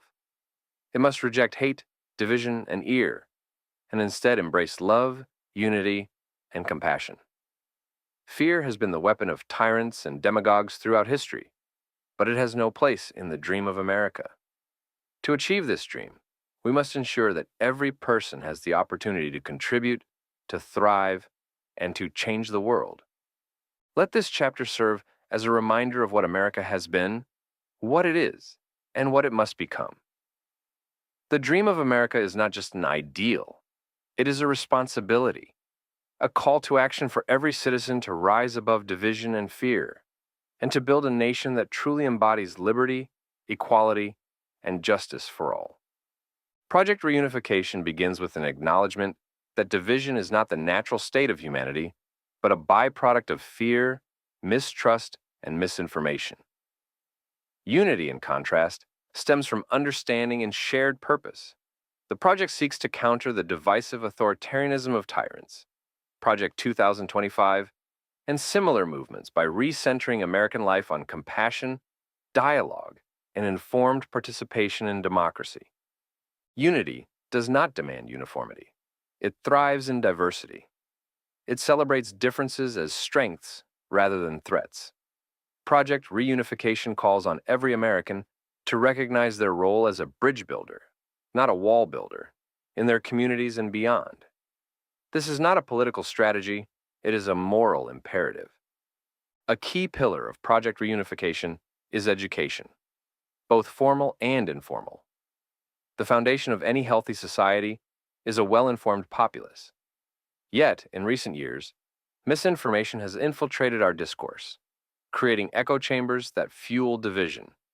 A free and fair press is essential to democracy, yet its role has been undermined by deliberate attacks and the rise of alternative sources that prioritize sensationalism over truth. Project Reunification emphasizes the importance of reclaiming trust in factual reporting and civic literacy. At the heart of Project Reunification is a simple but profound idea. Change begins with the individual. Each of us has the power to contribute to societal healing through our thoughts, words, and actions. The project calls for a shift in perspective, a movement away from the us versus them mentality and toward a recognition of our shared humanity. Every great dream begins with a dreamer, and every dreamer holds within them the strength, the patience, and the passion to reach for the stars and to change the world, one act of love at a time. The task before us is not to fix the entire world all at once, but to mend the part of it that is within our reach. In a world fractured by borders, boundaries, and the illusion of separation, it's easy to forget that these divisions are purely man-made constructs. God would not favor one country over another, nor would God see people as divided by imaginary lines drawn on a map. To God, the earth and all its people are one. The same is true for America and its states, a collection of imaginary boundaries that serve as a mirror of the larger divisions we impose upon ourselves. But just as these divisions are illusory, so too is the idea that our differences must divide us. Beneath the surface, beyond the maps and titles and flags, there is only one truth. We are all part of the same human family. The earth, in its entirety, is our shared home, and it's up to us to rise above the illusions and see ourselves as God would see us, united, equal, and capable of infinite love. Let this truth inspire you to act. Reach out to mend the part of the world within your grasp. Extend kindness where there is strife, show patience where there is frustration, and offer compassion where there is pain. Remember, you carry within you the capacity to create change, not just within yourself, but in the lives of others. Your actions, no matter how small, ripple outward into the world, touching hearts and awakening souls. The dream of unity, the dream of a world no longer bound by division, begins with us. It begins with recognizing that the borders we've created are not God's truth, but ours. It begins with a commitment to live by love, compassion, and understanding. It begins with seeing the world not as it is, but as it could be, whole, healed, and united. So take that step. Mend the piece of the world you can reach, knowing that every small act of love contributes to the greater dream. And always remember, God sees no borders, no nations, no divisions. God sees only one earth and one people, bound together by the infinite thread of love. Let us live in that truth and create a world worthy of the divine dream. A collective awakening. The path to unity is not linear, nor is it easy, but it is achievable. Project Reunification is more than a plan. It is a movement grounded in the belief that awareness leads to action, and action leads to change. It is a call to awaken the dormant potential within each of us to be agents of reconciliation. As we move forward, we will explore the practical steps needed to implement this vision. We will examine how to address the systemic issues that fuel division and how to create spaces where healing can occur.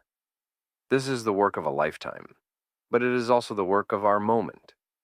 The next chapter will delve deeper into the strategies for combating authoritarianism and safeguarding democracy. It will outline the actions each of us can take to ensure that the ideals of Project Reunification become a reality. Let us continue this journey together, united in purpose and unwavering in hope. Chapter 10. Fighting Back Against Authoritarianism. Authoritarianism thrives in the absence of resistance. Its lifeblood is apathy, and its success hinges on the silence of those who stand to lose the most. History warns us of this truth, and the present moment demands that we act upon it. To fight back against authoritarianism is to affirm the very essence of democracy, a system that depends on the participation of its people to survive.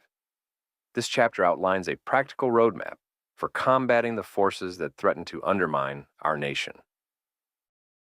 The power of individual action. The first defense against authoritarianism is individual awareness and courage. Each person holds the capacity to influence their immediate surroundings. Fighting authoritarianism begins at home, in communities, and through everyday choices. 1. Speak out against injustice. Silence is complicity. When leaders undermine democratic norms, it is incumbent upon citizens to challenge them, be it through peaceful protests, letters to representatives, or social media advocacy. No act of resistance is too small when it contributes to a collective effort. 2. Educate yourself and others. Knowledge is a formidable weapon against propaganda. Understanding the tactics of authoritarianism, its reliance on fear, misinformation, and scapegoating, arms individuals with the ability to counter these strategies. Share this understanding with others to build a network of informed and engaged citizens. 3. Vote in every election. Voting is the most direct way to influence the direction of government. Even in systems fraught with voter suppression or gerrymandering, high turnout can overwhelm attempts to manipulate outcomes.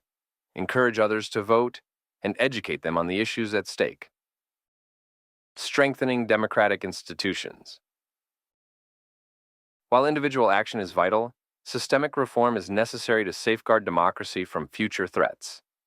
Authoritarianism exploits weaknesses in democratic systems.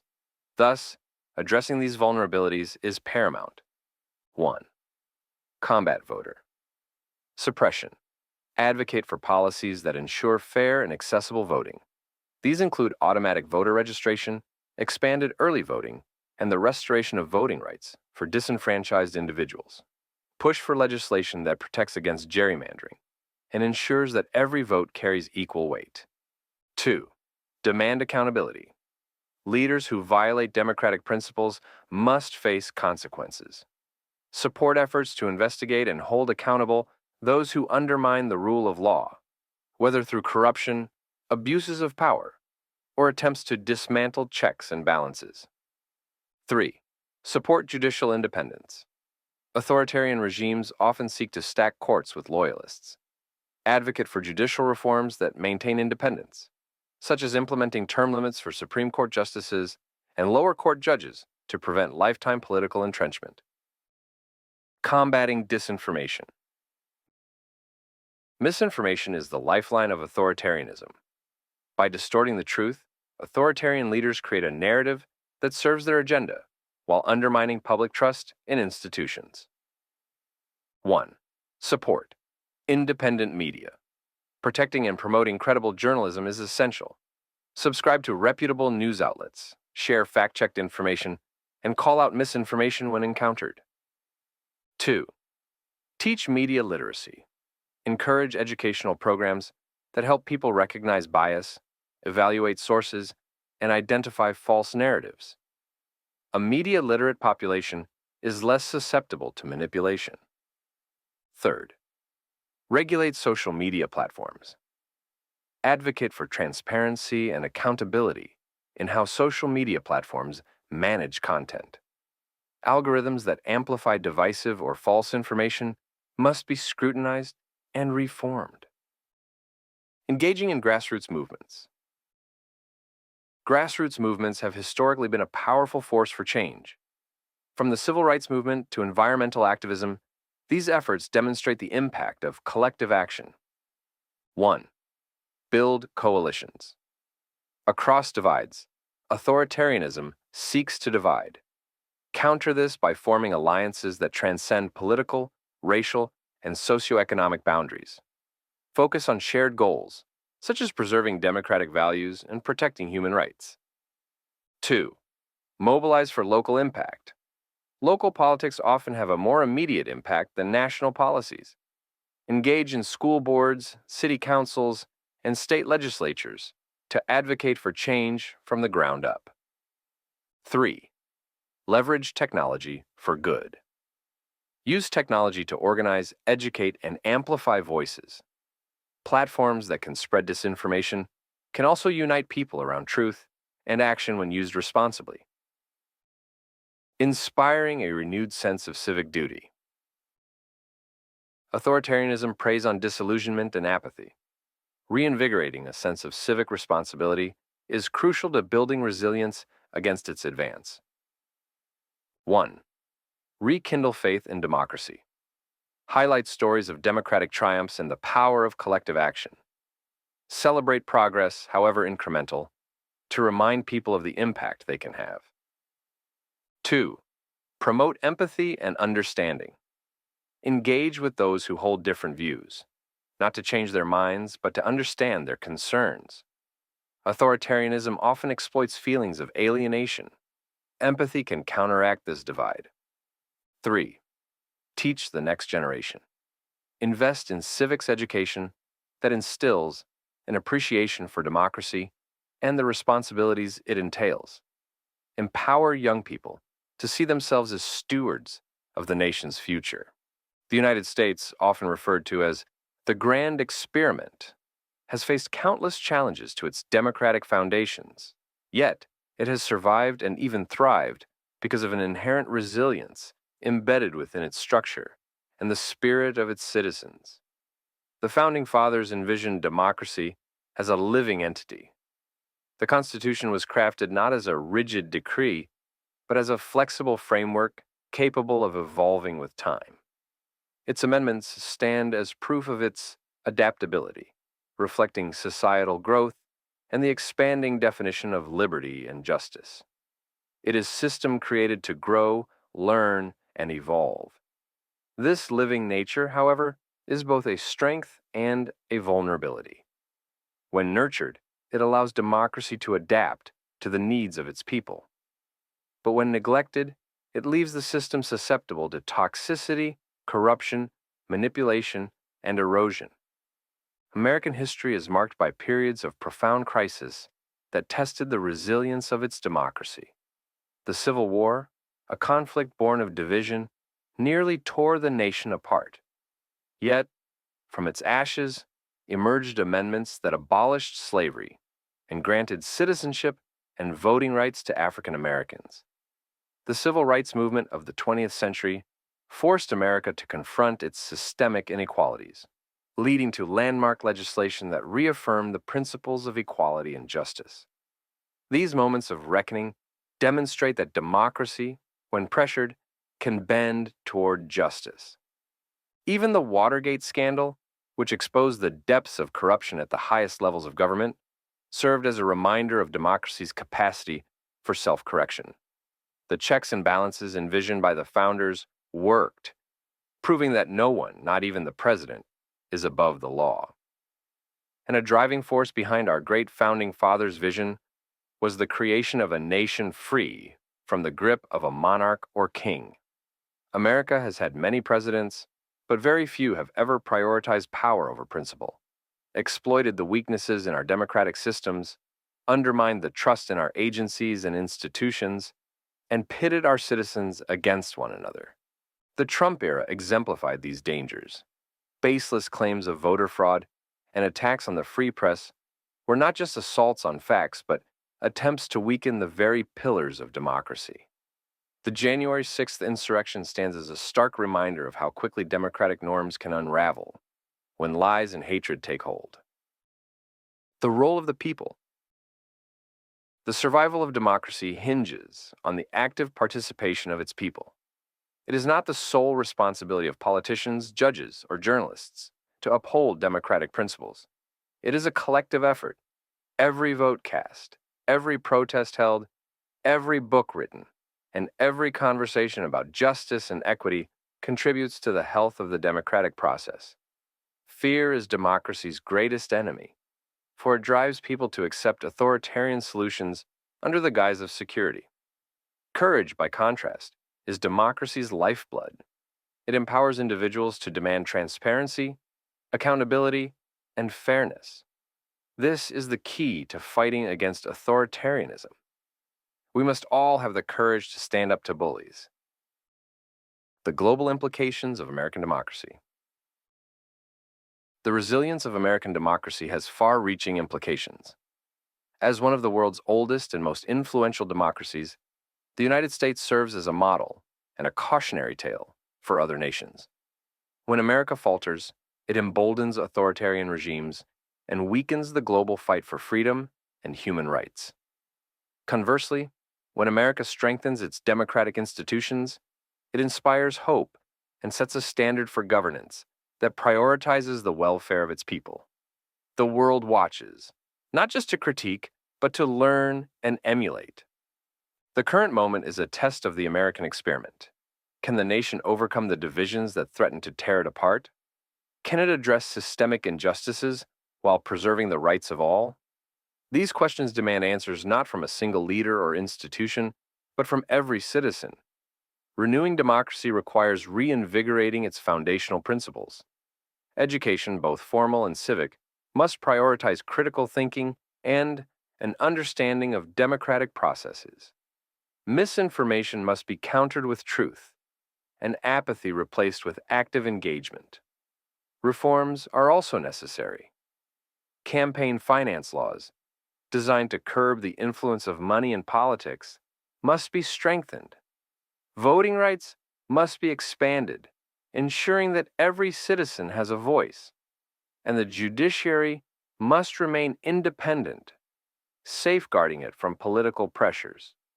History has shown that democracy is resilient, not because it is perfect, but because it is dynamic. It has the capacity to grow, to learn from its failures, and to adapt to new challenges. The current struggles, as daunting as they may seem, are opportunities for renewal. Chapter 11. A Universal Spiritual Vision for Unity.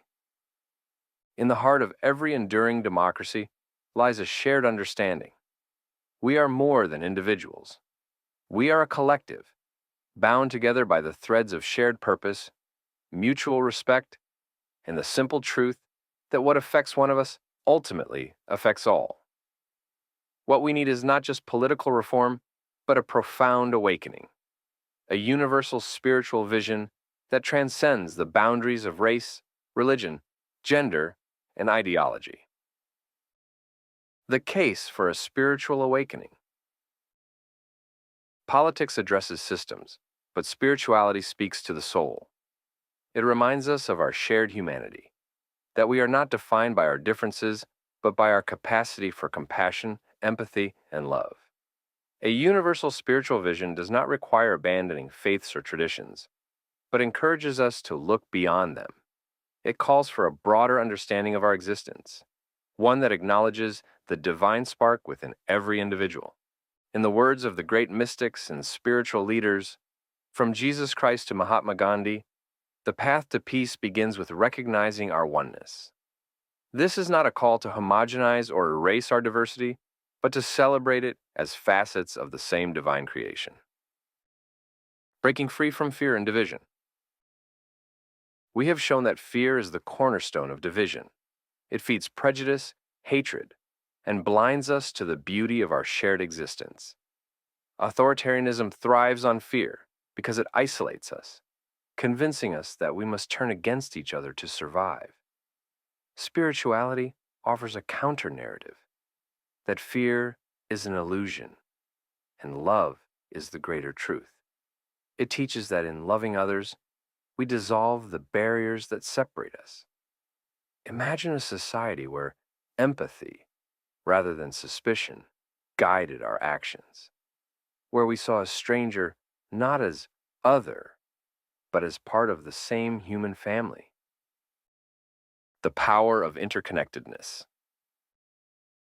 The pale blue dot, as Carl Sagan so poetically described Earth, reminds us of our fragility and interconnectedness. From space, there are no borders, no nations, no ideologies, only a shared home. This perspective is not just poetic, it is practical. It compels us to act in ways that honor our shared responsibility to each other and to the planet.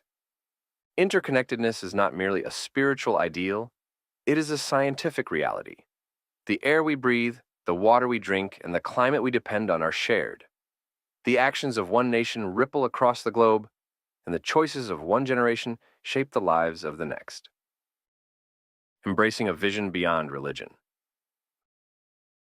Religion, for all its beauty and wisdom, has often been wielded as a tool of division. Throughout history, it has justified wars, persecution, and oppression. Yet, at its core, every religion seeks the same truth, a connection to something greater than ourselves. A universal spiritual vision does not seek to replace religion, but to transcend its divisions. It asks us to find common ground, to see beyond doctrines and dogmas, to the shared values of kindness, generosity, and humility. As Anandamayi Ma, a revered spiritual teacher, said, "Find the one everywhere and in everything, and there will be an end to pain and suffering." This perspective challenges us to see the divine not in abstract symbols or rituals, but in the faces of those around us. Spirituality as a foundation for unity. Imagine a society that prioritizes spiritual growth as much as economic or political progress. Schools could teach mindfulness and empathy alongside mathematics. Leaders could be chosen not for their rhetoric, but for their character and ability to inspire unity. Media could amplify stories of cooperation and kindness rather than conflict and scandal. Yet, spirituality does not mean withdrawing from the world. It means engaging with it more fully, with an open heart and a clear mind. It means recognizing that our individual well-being is tied to the well-being of others, and that our true strength lies in our ability to uplift each other. A call to action. This chapter is not merely a reflection, but an invitation. Each of us has a role to play in this spiritual awakening. Begin with small acts of kindness. Listen to those with different perspectives. Challenge yourself to see the humanity in those you disagree with. And most importantly, recognize your own worth and potential to contribute to a more unified world. With faith in our shared humanity and a commitment to collective action, the American experiment can endure, proving once again that democracy, though imperfect, remains humanity's greatest hope. Chapter 12. Restoring America's Mystical Destiny. History, whispers of a destiny beyond politics, beyond wars, beyond division. A purpose rooted in the spiritual heart of a nation. Manly P. Hall, the philosopher of mystical truths, illuminated this vision with his assertion that America was preordained as a beacon of liberty, enlightenment, and unity. This vision is not a relic of the past, but a clarion call to the present, a reminder that America's purpose is spiritual at its core, a new Atlantis destined to guide humanity toward higher consciousness and universal brotherhood. The question before us is this: how do we reconcile a fractured nation with the mystical destiny envisioned by the Founding Fathers? How do we rise above fear, division, and materialism to fulfill the promise of a society built on spiritual enlightenment and collective purpose? To answer these questions, we must first confront the depths of our current state and the forces that led us here. The fall from unity to division. The love generation of the 1960s, inspired by figures like Martin Luther King Jr., Mahatma Gandhi, Paramahansa Yogananda, and the Beatles, envisioned a world united by compassion, equality, and peace. Yet, within a few short decades, we witnessed a stark reversal. Fear supplanted hope, division replaced unity, and materialism overshadowed spirituality. How did we fall so far so fast? The answer lies in human nature. Throughout history, humanity has oscillated between light and darkness, unity and division, love and hate. The rise of authoritarian figures is not a phenomenon isolated to one era or nation. It is the manifestation of collective fear and ego. Leaders like Adolf Hitler, Benito Mussolini, and others did not seize power in a vacuum. They rose because the collective consciousness of their people allowed it. Trump's rise was no different, a reflection not of his own strength, but of the fractures within the American soul. Religious fanaticism, moral complacency, and an insatiable hunger for power have always provided fertile ground for division. Evangelical interpretations of the Antichrist often point outward, searching for a singular enemy, yet fail to see that the true threat lies within. The Antichrist, as understood through a spiritual lens, is not one man, but the collective embodiment of fear, ego, and ignorance that separates humanity from its divine essence. It is the shadow of humanity's potential, thriving wherever there is hatred, prejudice, and greed. The spiritual foundations of America. To heal these fractures, we must reconnect with America's mystical roots. The Founding Fathers, influenced by esoteric traditions like Freemasonry and Rosicrucianism, envisioned a nation guided by higher principles. Figures such as George Washington, Benjamin Franklin, and Thomas Jefferson were not merely architects of democracy, but seekers of a divine order, a society aligned with universal truths. Manly P. Hall and others recognized America as the fulfillment of a long-held dream, a new Atlantis where liberty, justice, and spiritual awakening could thrive. The Great Seal of the United States, with its eye of providence and unfinished pyramid, symbolizes this higher purpose, a nation perpetually striving toward enlightenment. This vision was not limited to governance. It extended to the very soul of the American people, calling for a collective awakening to the oneness of humanity and the divine. Yet, somewhere along the way, this spiritual purpose was eclipsed by greed, division, and the rise of materialism. The collective responsibility. It is tempting to place blame solely on corrupt leaders, but the true accountability lies with us, the people. Leaders are but reflections of the collective consciousness. If we elect those who thrive on division, it is because we, as a society, have allowed division to take root in our hearts. Humanity's greatest challenge is not external, but internal. The struggle to transcend fear, ego, and pride. The great spiritual masters, Jesus, Buddha, Krishna, Gandhi, and others, taught us that the path to enlightenment begins within. Their teachings, though delivered in different times and cultures, converge on the same truth. Humanity is one, and our greatest strength lies in love, compassion, and unity. A spiritual solution. The solution to America's current crisis, and indeed to the world's, lies in a revolution of consciousness. This is not a political revolution, but a spiritual one, a collective awakening to the reality of our interconnectedness. It requires us to move beyond religious dogma and embrace a universal spirituality that transcends divisions of race, culture, and creed. To restore America's mystical destiny, we must 1. Embrace universal spirituality. Teach the principles of love, compassion, and unity found in all spiritual traditions. Recognize that there is no one way, but many paths leading to the same divine truth. 2. Educate for enlightenment. Reform our education system to include lessons on mindfulness, empathy, and the interconnectedness of life.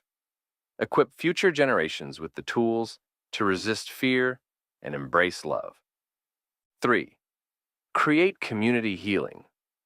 Create spaces for dialogue and reconciliation, where people from diverse backgrounds can come together to understand and heal each other. 4th challenge. Materialism.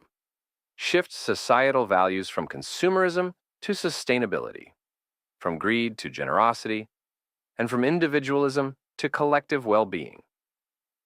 5. Inspire leadership with integrity. Demand leaders who embody the principles of truth, compassion, and service. Hold them accountable, not only for their policies, but for their character. A vision of hope. Imagine an America where unity triumphs over division, where leaders inspire rather than divide, and where the collective consciousness rises to meet the challenges of our time. Imagine a world where the mystical destiny envisioned by Saint Germain, Francis Bacon, and the founding fathers is fulfilled, a new Atlantis, a beacon of light for all humanity. This vision is not a utopian dream, but a call to action. It begins with small steps, a kind word, a helping hand, a commitment to truth and justice. It requires each of us to look within, to confront our own fears and prejudices, and to choose love over hate, unity over division. As Gandhi said, "Be the change you wish to see in the world." The power to restore America's mystical destiny lies not in Washington, D.C., but in the hearts of its people. Together, we can build a nation and a world worthy of the divine purpose that inspired its founding. Let this be our legacy, a generation that rose above fear, embraced its spiritual potential, and united to create a better future. Let us reclaim the mystical destiny of America and, in doing so, illuminate the path for all humanity. As we look to the next chapter, we will explore how planting the seeds of higher consciousness can safeguard democracy for future generations. By creating a culture of empathy, understanding, and unity, we can create a society that not only survives but thrives, living up to the ideals upon which it was founded. Chapter 13. Planting Seeds of Higher Consciousness. The most profound solutions to society's challenges do not come from politics or economics alone. They emerge from a transformation in human consciousness. At the heart of America's renewal lies the need for a shift in how we perceive ourselves, each other, and the world. Planting the seeds of higher consciousness is not merely a spiritual endeavor, but a practical necessity to ensure the survival of democracy and the unity of humanity. The consciousness divide. America's divisions are not only political or cultural, but deeply rooted in consciousness. Fear, anger, and mistrust have become pervasive, shaping how people interact and perceive reality. These emotions, stoked by manipulative leaders and amplified by echo chambers, create barriers to empathy and understanding. A higher consciousness, by contrast, creates a sense of interconnectedness. It allows individuals to see beyond the superficial differences of race, religion, and ideology to the shared humanity that unites us all. This shift is essential for overcoming the polarization that threatens to tear society apart. The power of empathy. Empathy is the cornerstone of higher consciousness. It requires us to step into another's experience, to feel their joys and their struggles as our own. Empathy transforms enemies into neighbors and strangers into allies. It is the antidote to the us versus them mentality that fuels division. Imagine if empathy were the guiding principle of American politics. Policies would prioritize the well-being of all, not just the interests of a select few. Dialogue would replace debate, and collaboration would supplant confrontation. This vision is not utopian. It is achievable when individuals commit to seeing the world through universal eyes. Education for a new era. Education is the most powerful tool for planting the seeds of higher consciousness. Schools must teach not only academic subjects, but also critical thinking, emotional intelligence, and the value of diversity. A curriculum that includes the histories and contributions of all peoples creates respect and understanding. Civic education is equally vital. When citizens understand the principles of democracy and their role in it, they are empowered to participate actively and responsibly. Media literacy, in particular, is crucial in an age of misinformation. Teaching individuals to discern fact from fiction equips them to resist manipulation and make informed decisions. Technology is a force for unity. While technology has often been blamed for deepening divisions, it also holds the potential to bridge them. Social media, for instance, can be repurposed as a tool for connection rather than division. Platforms can prioritize content that informs and uplifts rather than inflames. Artificial intelligence, too, can play a role in our higher consciousness. By developing systems that amplify diverse voices, promote dialogue, and counteract bias, technology can help create a more inclusive and empathetic society. We can use AI to be a smarter version of us, to solve all the world's problems, to help us where we are stuck. AI can be a reflection of who we are if we use it for good. If used right, we could cure all disease, hunger, end all wars, create peace, transition to clean energy alternatives, save the human race and the planet, and then inevitably travel to the stars and colonize other worlds. It is our mystical destiny. With the invention of computers, artificial intelligence was an inevitable outcome, the next step in our species' evolution, breaking us through into levels beyond anything we have ever achieved. This will herald a new era in consciousness and the next phase, our spiritual evolution on Earth. We are not to fear it, we are to embrace it. It is here, and it is here to stay. Universal spirituality, a unifying vision. Religion has often been a source of division, yet spirituality, when stripped of dogma, can be a unifying force. Universal spirituality recognizes the divine spark in every individual, transcending the boundaries of faith and nationality. It calls for a respect for all life and a commitment to principles of love, compassion, and nonviolence. Universal spirituality can be accepted by the entire human race as a collective. Religion cannot. This spiritual perspective is not at odds with democracy. It strengthens it. A society grounded in spiritual principles is less likely to succumb to the forces of hate and fear. It is a society that values the dignity and potential of every individual. The role of leadership. Leaders play a crucial role in planting and nurturing the seeds of higher consciousness. They must model the qualities they wish to see in their followers: humility, integrity, and a commitment to truth. Leaders who inspire rather than divide can galvanize a nation toward unity and progress. Consider the examples of leaders like Mahatma Gandhi, Martin Luther King Jr., and Nelson Mandela. Each faced immense challenges, but remained steadfast in their commitment to justice and compassion. Their legacies remind us that leadership rooted in higher consciousness has the power to transform not only nations, but the world. A vision for future generations. The work of planting seeds is not for the present alone. It is a gift to future generations.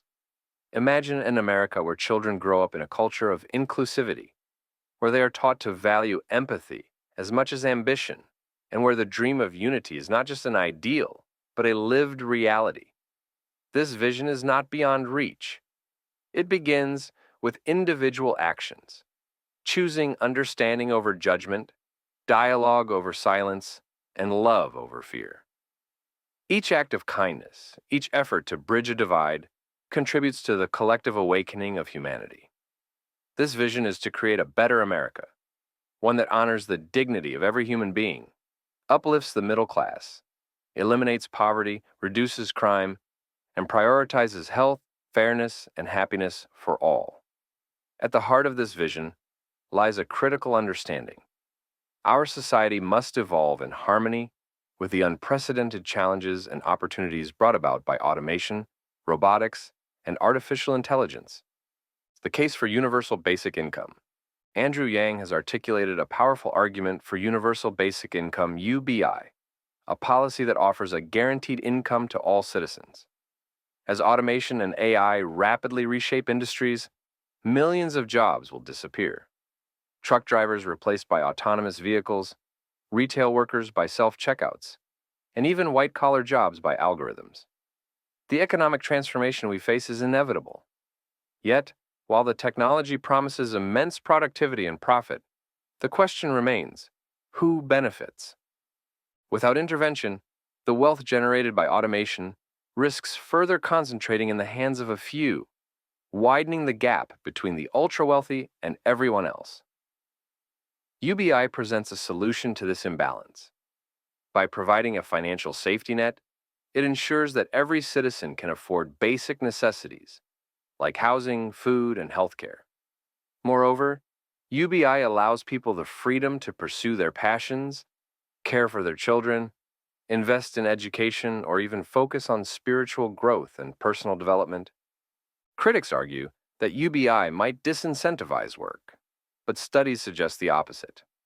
People are more likely to take risks, start businesses, or contribute to their communities when they aren't burdened by the fear of losing their next paycheck. Countries like Finland and Canada have already conducted pilot programs that demonstrate UBI's potential to improve mental health, reduce stress, and increase overall happiness, restoring accountability and conscious governance.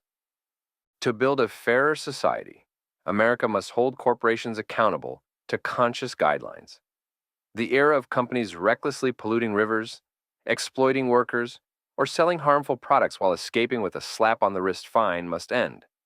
Just as a driver's license can be revoked for repeated violations, corporations that continuously harm the environment or endanger public health must face losing their license to operate. The health of our planet and its people is not negotiable. It's a shared responsibility that demands immediate action. A conscious economy would prioritize sustainability, transparency, and social responsibility.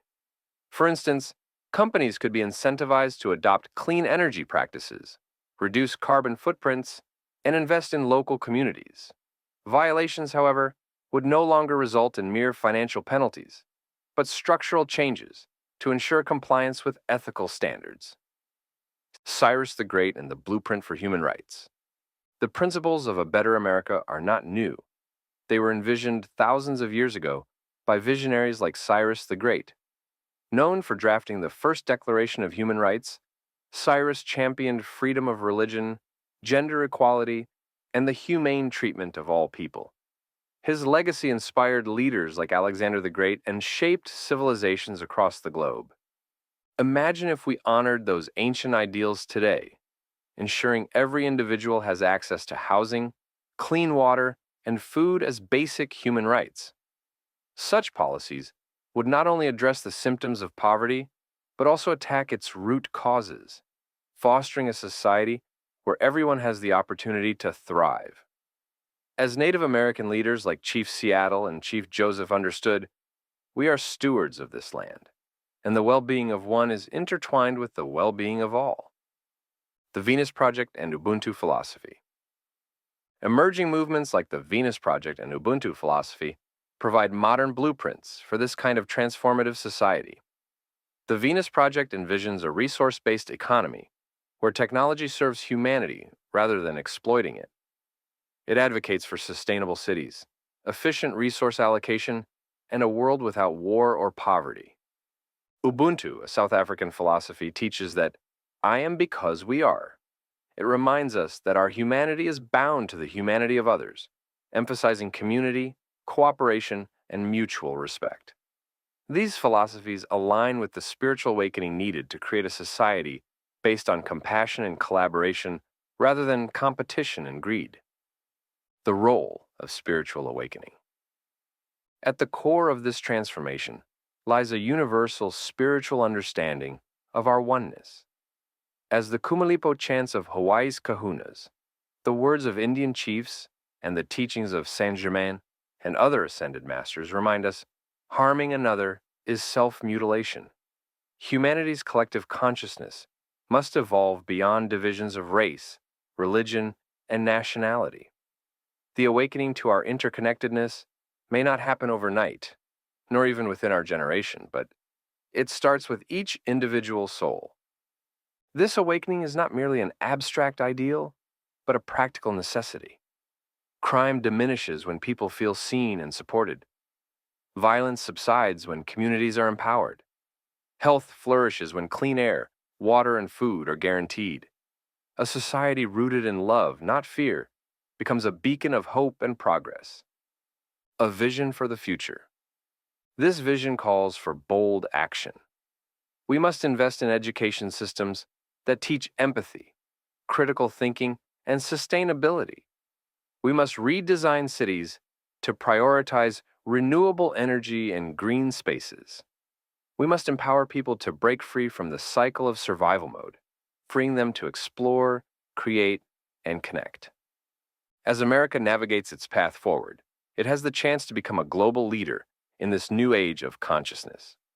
The time has come to prioritize happiness over profit, equity over exploitation, and love over fear. In doing so, we can ensure that America not only survives the challenges of the 21st century, but thrives as a beacon of light and possibility for generations to come. This is the promise of our mystical destiny. A nation united, not divided. A society compassionate, not callous. A world visionary, not stagnant. It starts here. It starts now. A call to awaken. As this book concludes, we stand at a crossroads. The path forward demands courage, vision, and a willingness to embrace the transformative power of higher consciousness. By planting these seeds, we honor the sacrifices of those who came before us and fulfill our responsibility to those who will come after. The journey to unity begins within each of us. Together, we can create a world where democracy thrives, humanity awakens, and the dream of a united and compassionate society becomes reality. The seeds are ready. Let us plant them with care and hope. The final choice before us is not merely political, it is moral, spiritual, and existential. America stands at a crossroads, where we must decide between two diametrically opposed paths, one of unity, compassion, and democracy, or one of division, hatred, and authoritarianism. This is not just about preserving a nation, it is about nurturing the soul of humanity. In this moment of reckoning, we have the chance to prove that we are capable of learning from history, growing in consciousness, and building a future worthy of the ideals upon which this country was founded. The stakes: unity or division? The stakes could not be higher. The divisions that have fractured our nation are no longer abstract. They are tangible and corrosive, evident in our discourse, our policies, and even our communities.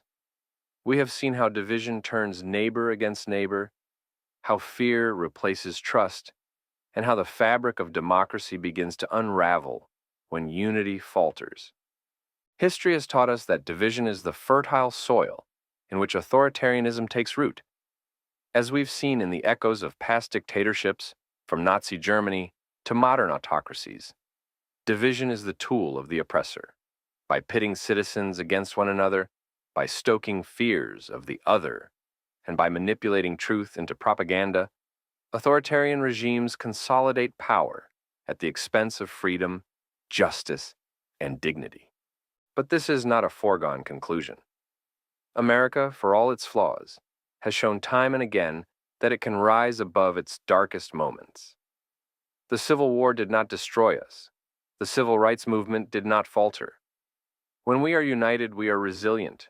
When we are divided, we are vulnerable. The choice is ours. Will we fall into the trap of division, or will we rise together in unity? The power of individual action. Change does not begin in the halls of Congress or the chambers of the Supreme Court. It begins in the hearts and minds of individuals. Every great movement in history has been powered not by governments, but by people, ordinary citizens, who made extraordinary choices. The abolition of slavery, women's suffrage, the fight for LGBTQ+ rights, none of these victories were handed down from above. They were fought for, inch by inch, by individuals who dared to believe in a better world.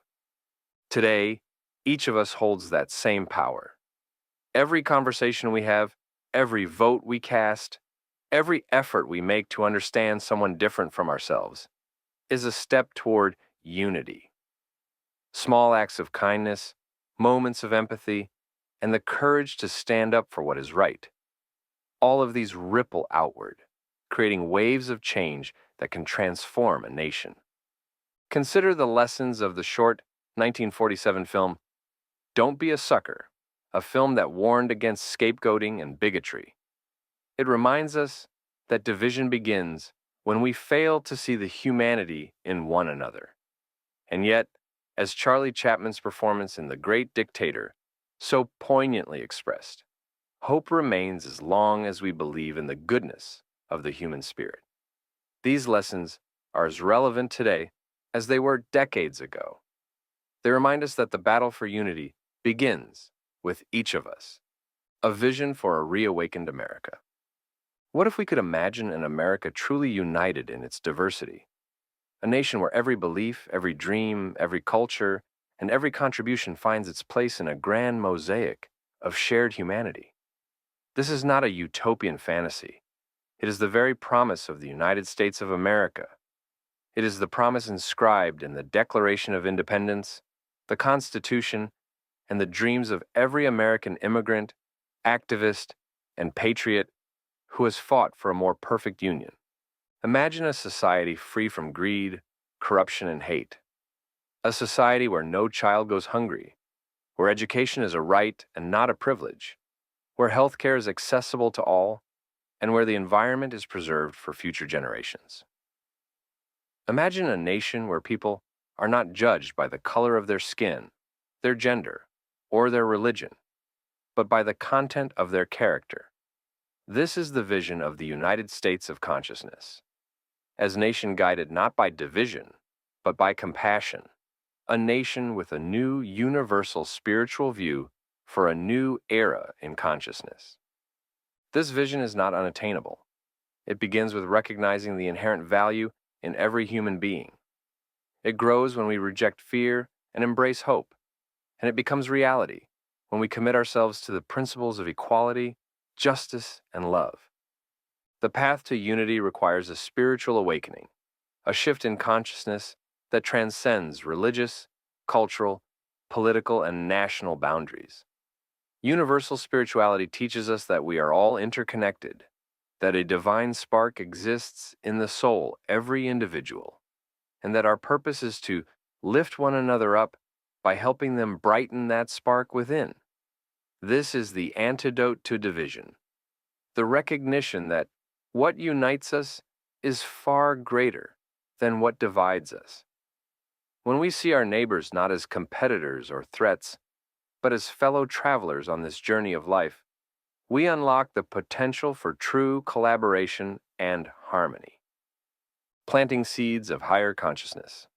To build this future, we must start by planting seeds of higher consciousness. Education must go beyond basic memorization and teach empathy, critical thinking, and global citizenship. Media and technology must be harnessed to spread truth and understanding, not fear and division. And our political systems must be reformed to prioritize the common good over partisan interests. We must also recognize the role of universal spirituality in creating unity. This perspective can inspire us to treat one another and the earth with greater care and respect. The world is at a pivotal moment. Humanity stands on the brink of either profound awakening or devastating division. The answers to our collective challenges have always been with us, hidden in plain sight, whispered by the great spiritual masters, visionaries, and thinkers who have graced this earth. They have all pointed to one transcendent truth, the divine essence that connects us all. This is not New Age philosophy, but the ancient wisdom of countless traditions, spanning millennia and transcending geography, culture, and religion. It is the essence of what we must embody to thrive as individuals, as a nation, and as a global family. The universal spiritual teaching, we are all one. At the heart of this teaching is a simple yet profound truth. We are not separate beings. Each of us is a unique expression of the same infinite, divine consciousness. The Hindu sages called it Atman, the individual soul that is one with Brahman, the ultimate reality. Jesus declared, "The kingdom of God is within you." The Buddha taught, "You are not a drop in the ocean. You are the entire ocean in a drop." The Upanishads affirm, He who sees all beings in his own self and his own self in all beings, he does not hate anyone. This unity is not theoretical. It is the very fabric of existence. Modern science hints at this truth. Quantum physics reveals that everything in the universe is interconnected, a vast web of energy, where the observer and the observed are inseparable. Carl Sagan once remarked, "We are made of star stuff.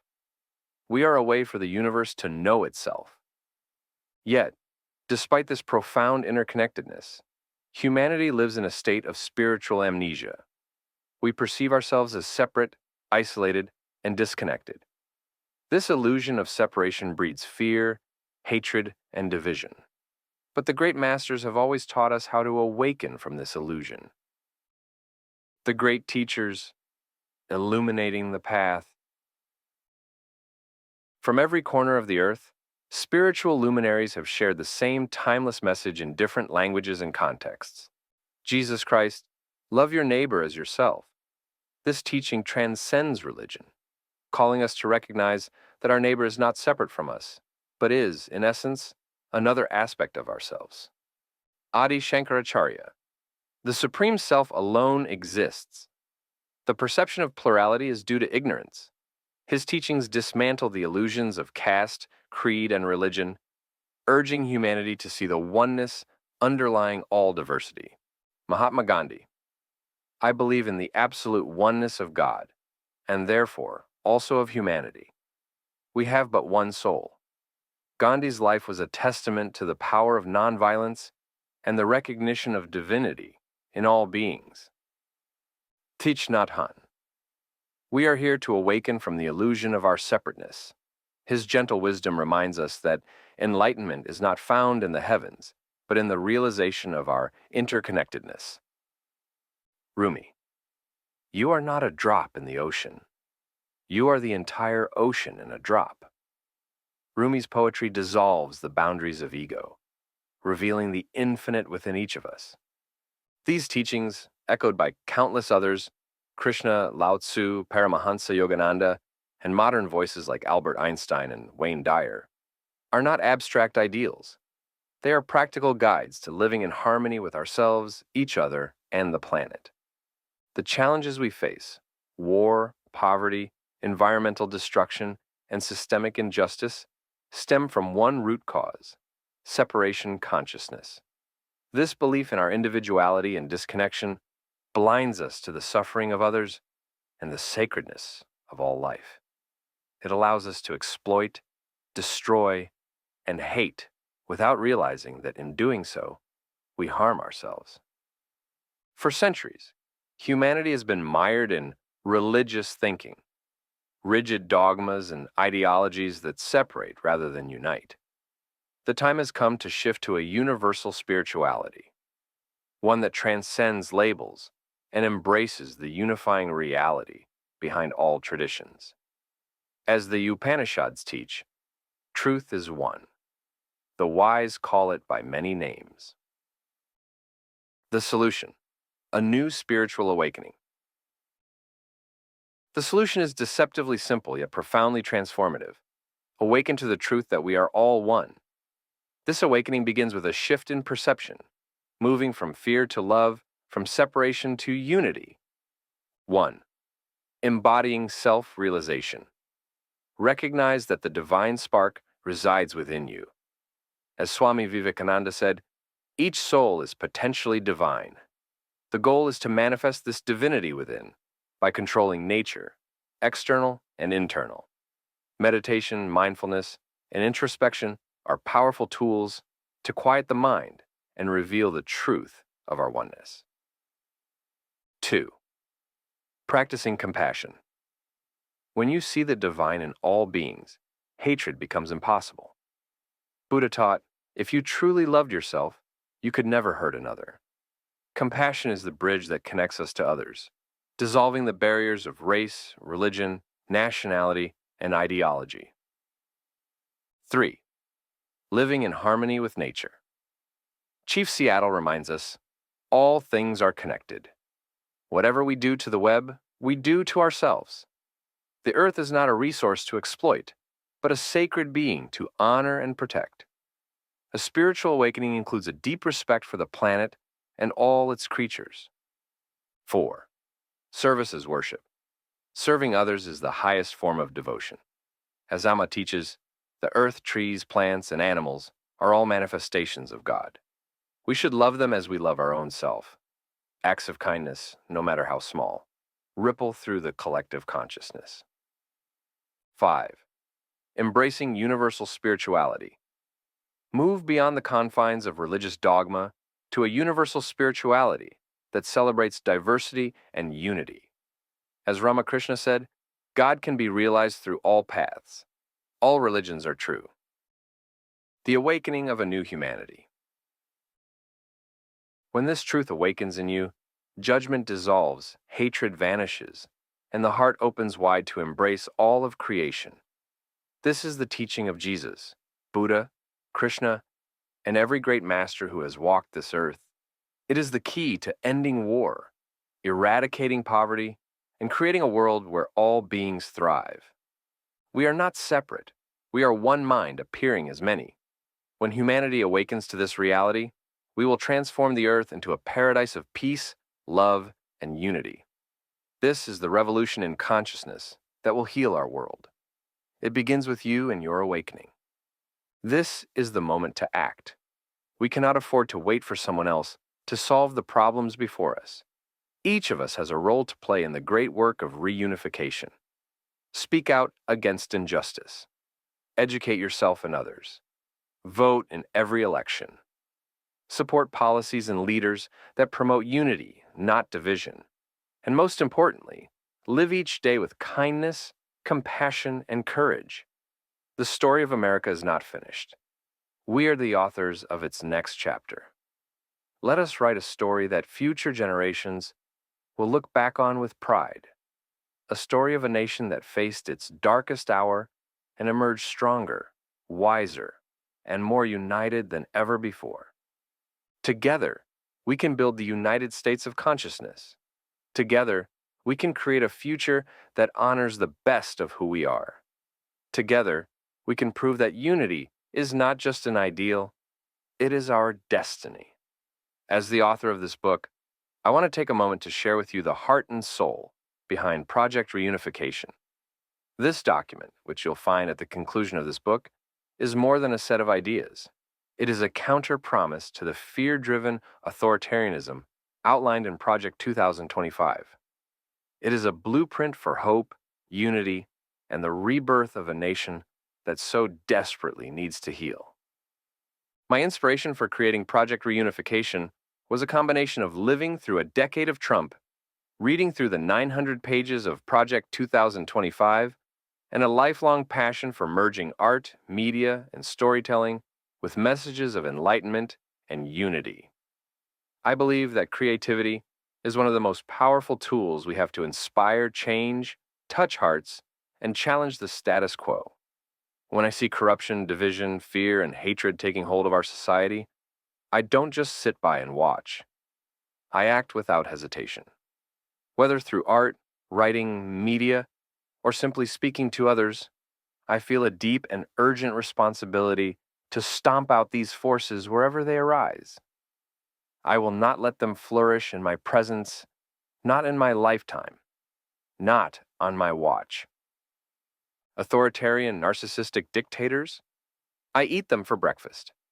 In ancient India, they called these individual demon kings. The great sages, gurus, and masters eradicated them.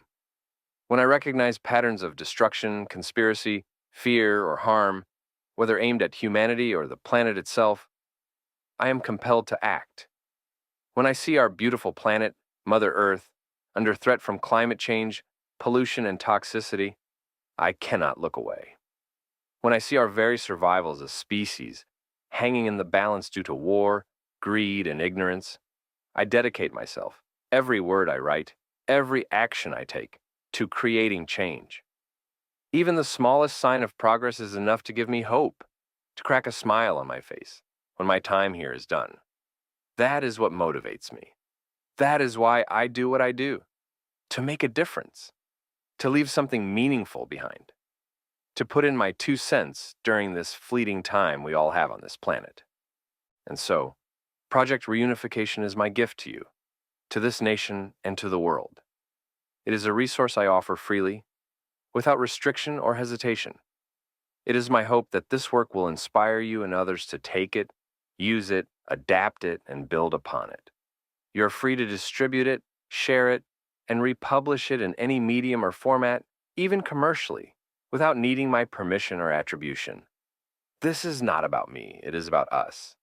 I encourage everyone who resonates with the vision of Project Reunification to spread its message far and wide.